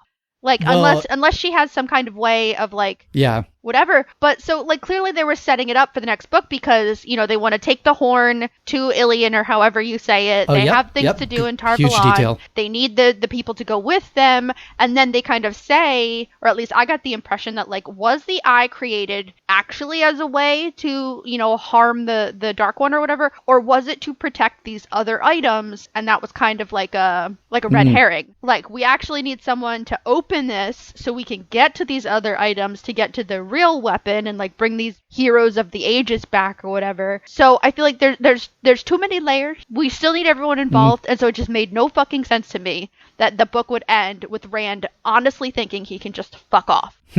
And Lord Agelmar lays out, is this the first time somebody has said clearly that literally what the horn does is bring all the heroes of old like back to life? Will summon an army of like resurrected Age of Legends, basically, and he wants to blow it now and like stop the Dark One's army while they're at their weakest in the past. And she's like, no, we're not. The pieces aren't in place yet. There's prophecy to get to. We have to set all this up. It's got to go to Ilion. No, the horn needs to go to Ilion. We can't waste it now. We only get our one chance to blow it properly. Yeah, it does feel like so much is, you almost get the sense, maybe along what you said, Dan, maybe this wasn't even the ending written in here, and it was all going to be in the Great Hunt and expanded in more detail, and somebody's like, no, you need to have something climactic happen at the end here, and that's why it feels so rushed through. I don't know. It's just too many. To Katie's point, she mapped out a better ending, because there doesn't feel like payoff for 750 pages. You could have easily mapped it up. They all get like a trait that helps them to kind of band together and fight. So many characters feel like dragged along. To everyone's point on this call, just like you could have had so pairing with the wolves, like Matt could have it could have been the dark, like it would have been a fascinating dynamic if that dark power was at odds with the other dark power. So then that might have helped try to protect him or fight. I thought there could have been an interesting dynamic where you have multiple antagonists, and the one possessing Matt wants to keep alive and save. So it actually challenges. I was like, that could have been so cool, because then this dark power is helping them to take all this other dark power because it wants to rule. I was like, I don't get like what the antagonist goal is, aside from like, I'm a dark lord and I want to conquer the earth. It just feels very like cliche fantasy. I'm like, what is his overall goal? He's always around. Like, if you actually stop and think about his motives, does he just want to rule the world? Like, is it that basic? Well, we know he wants to break free because he is in a prison outside time. Yeah, and he's been around forever too. Like the cycles make it seem like he's ageless and he's always around. So is this whole purpose just to destroy the wheel? I think I started, like, after the book concluded, I was sitting there like, what is the overall purpose of this like dark evil, aside from the very like Western view of like religion, where there's always a dark and a light and they're always at odds with each other. But I always want to question like the why. What is the purpose? And it doesn't feel like the Dark One has much of an overall game plan of like what he's really trying to do. So I couldn't really connect with the antagonist at all, because he just feels too one-dimensional to me at the moment. So maybe they'll flesh out what the antagonist is actually trying to do in the series. But we need more of a payoff. For like 750 pages, they could have had like more of a conclusion for this book before being like, we have another like 800, 700 page book to read. It's like, give us a moment of like breathing. Don't be like I agree with Katie, but at the same time, I sort of disagree, because I feel like other books, like Harry Potter, you can be like, he's gone for now and he might come back, but there's still this moment of payoff in Sorcerer's Stone when it's like they concluded their first year, they're all together, they have like some happy moments. We don't get any of that. It's like, I almost feel for Rand, because he's like, I killed him, and they're like, no, he didn't do anything. It's like he's gone for the moment. But like, no payoff for any of the characters. They never even got to Tarvalin in this book, which was like the primary goal for the longest stretch of the book. So I just feel like it's so inconclusive to what everything was leading to. It feels like a band-aid instead of an actual proper like breathing moment and like acceptance of like, this is the end of a first book. Well, and does it even make sense with anything else? Because like this entire time, they've all been saying like, we're not fucking going anywhere without anyone else. And now as soon as one big thing happens, Rand's like, I don't give a shit. I'm leaving you guys. And then like he also like shocked Pikachu face when the Green Man calls Perrin Wolf Brother, and Rand's like, yeah, because nobody talks about anything. And then he never asked him about it. He's supposed to be one of your best fucking friends. You just found out something about him, and you're just like, man, fuck you, and leaving. Like, I don't buy it at all. All of it. This is just like bullshit. Like, it feels like he had, like, Robert Jordan had too many things he was trying to do, and so it kind of all fell apart. I was also really waiting to see them actually use the Eye of the World in some way here, like to visually see it, because it almost feels like if Rand teleported to the battle, why didn't they all just go to the battle in the first place? Of course, I wouldn't want them to do that, because I liked the Blight and the Green Man and the Eye of the World, and the book is called The Eye of the World. But here it seemed like, why didn't we get to visually see what they did with the Eye of the World in regard to, trying to get the Dark One's cage, firmed up again? Like, it seemed, I was surprised to not see that. And almost felt like, well, if the real battle was at the battle, why didn't they just all go there? Well, Caleb, to that point, Katie, that you're mentioning, and I was so confused by this, but with the description you were giving Caleb a little earlier on this episode, were you saying he used the eye in that final battle, like he drained it? It was like no longer there and it was broken. I didn't get that at all. So I was like, wait, so is the eye still around? Like, what was the purpose of the eye? Like, I didn't get that connection between Rand siphoning its energy. Yeah, because we don't see it, right? Like we don't visually see. Like, we don't see the pool drain. Yeah, I mean, like, I know that sounds like a silly, like I needed to see the pool drain, but like I felt like we were there, and I wanted some kind of like visual connection between that magical pool and what Rand was doing, I guess. He does. It's the same thing that Brandon Sanderson will do a decade and change later with the end of Mistborn, where the main character, who is it Vin or Ven? She finds the pool of power that the Lord Ruler had stored up underneath here. And she or it's either the first or second book, she grabs it and then she releases it, and it's like, psych, you wasted it, you fucked up. That's not what it was there for. That was not its intended purpose. And now you screwed everything up, and we're gonna have to deal with the fallout in the next book. It's not said explicit.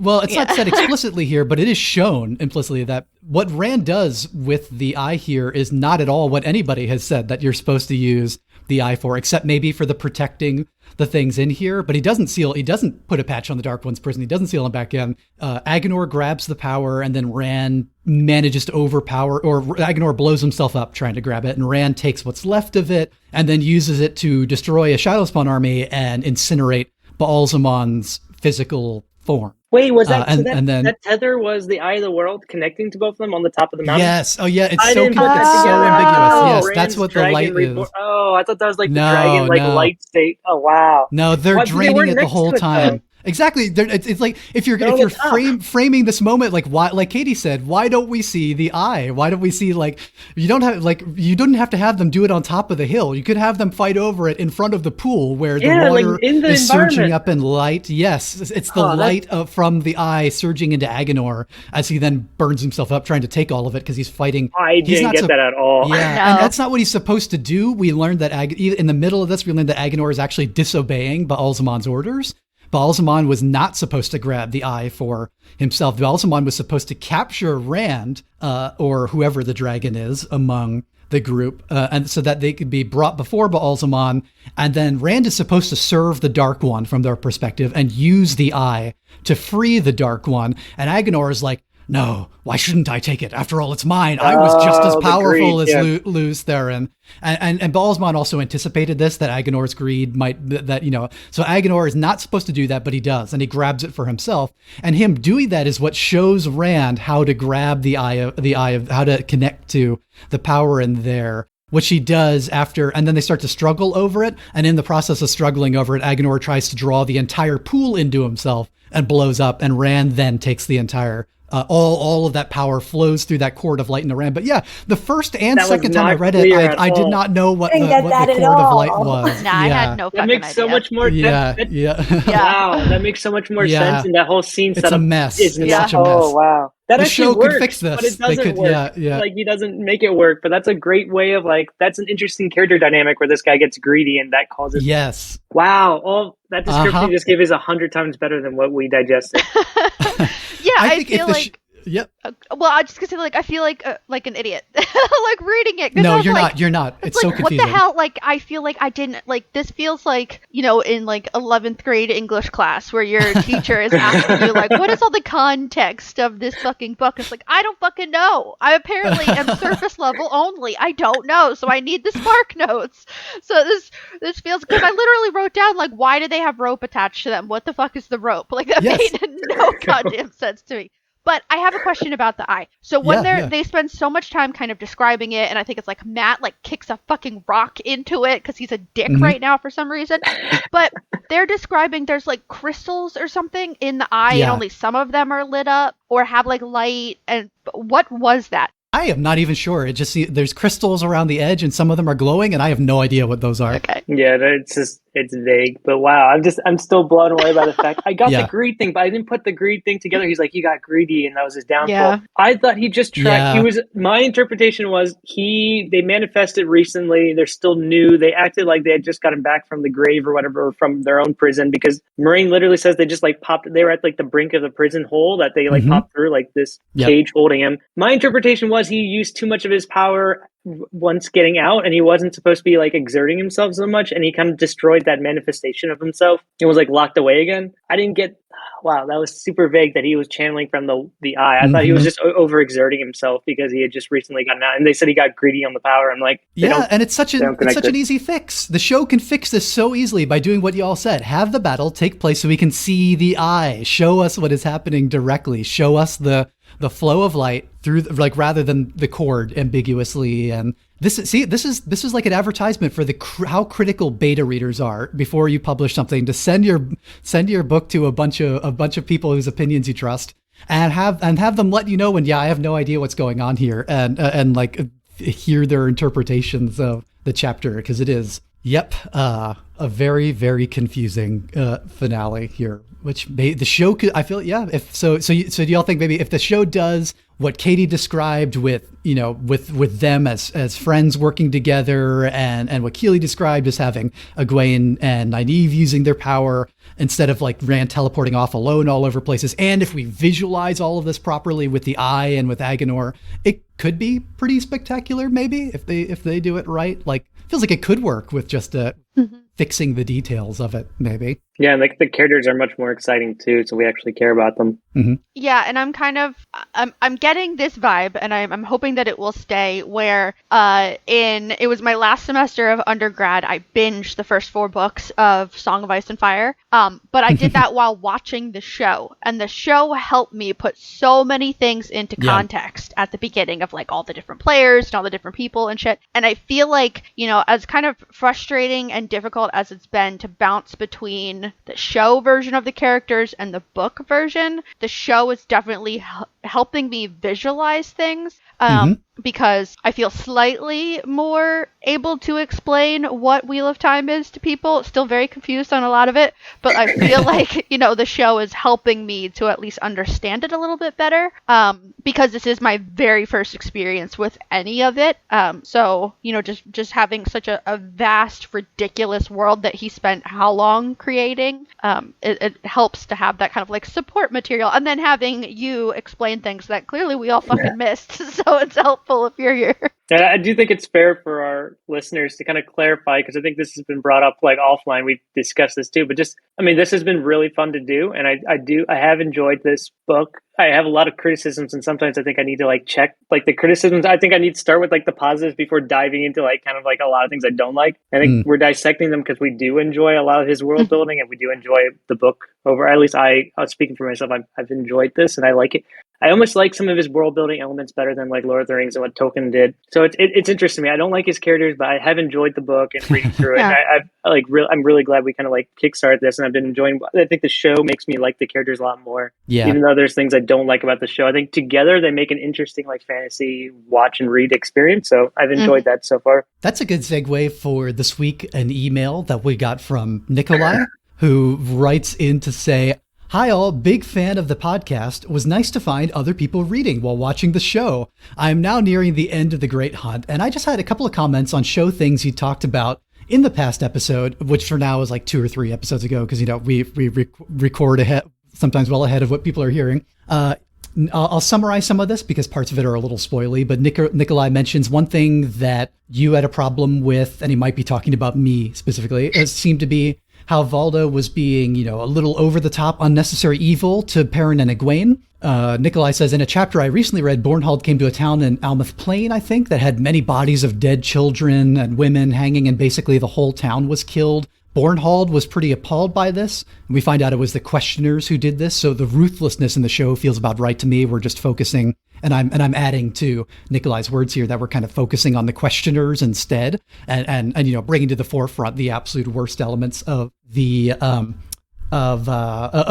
White Cloaks. Nikolai says, the other one small thing was that the show implied Moraine is very powerful for an Aes Sedai, and you, Caleb, didn't remember that in the book. Nikolai clarifies that this is probably something that I'm just misremembering, and we do start to get hints that Moraine is more powerful than people know.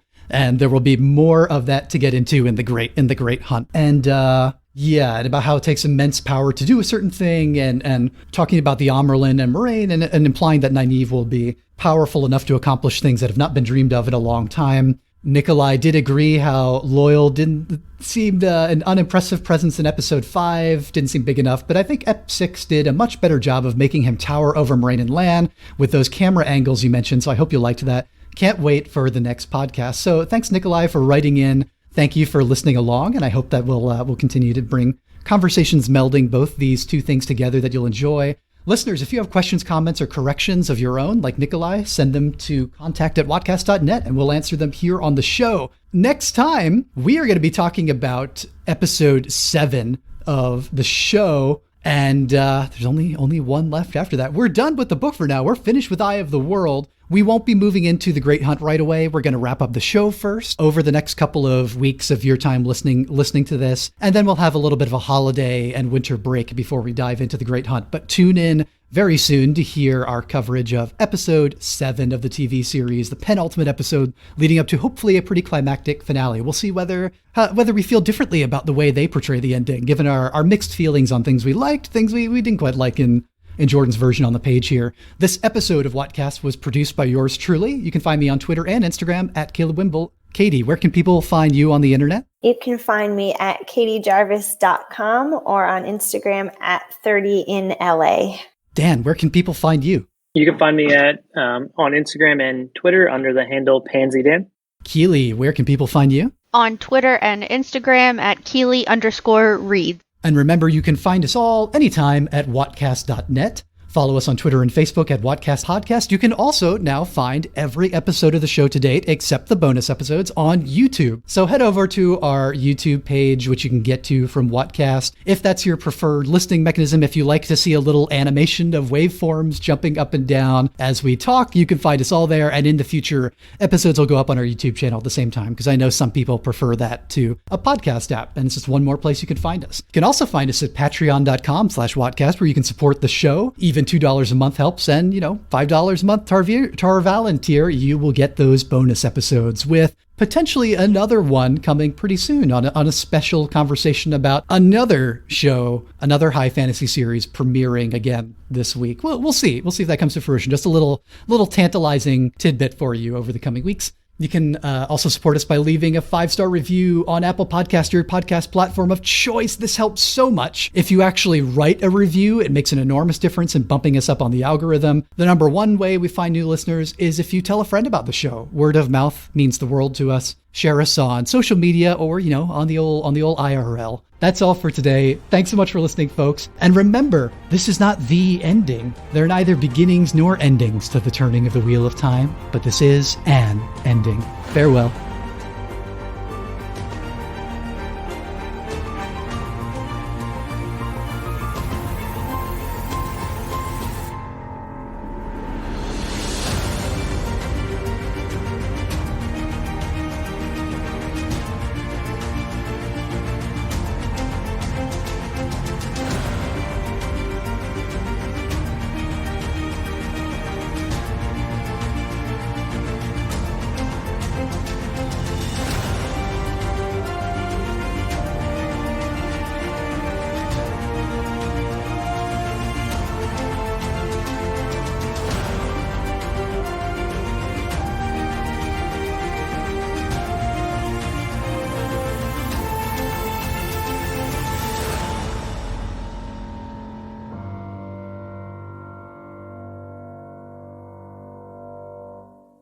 Whenever Sky sees the Wheel of Time book, the Eye of the World book, she goes, Mama. So I'm like, oh, I know I've been reading this book a long time. If she's like, that's Mama's book. Wow. We have a lot of books, but only that one is Mama's. And if we could are we able to do one last quick clap? I don't know if you can, Katie, with Precious Cargo in your arms here. See, I think I can still clap. Okay. I got 3, 35. Let's do 45, 50, and 55. Clap with me, Sky. Awesome. Sorry, I went over the time there, Katie. I need to. No worries. It was the ending episode. I pretty much expected it. Oh, she's so cute. Like when you were clapping, she's like so into that. She's like, when's it gonna happen? Yeah. You say hi. Hey, Sky. Hi. Heard you've been seeing Mama's book. Is that what you say? Mama's book. Look, you love this book, right? I love to take the bookmark out so Mom uses your page. Yeah, it's a great book, right? Is that Mama's book? Mama. It's so big. Mama, yeah. All right, guys. Oh, she's so adorable. Do we have a scheduled? I can't remember what happened. Oh, I think. Oh, yeah. Shoot.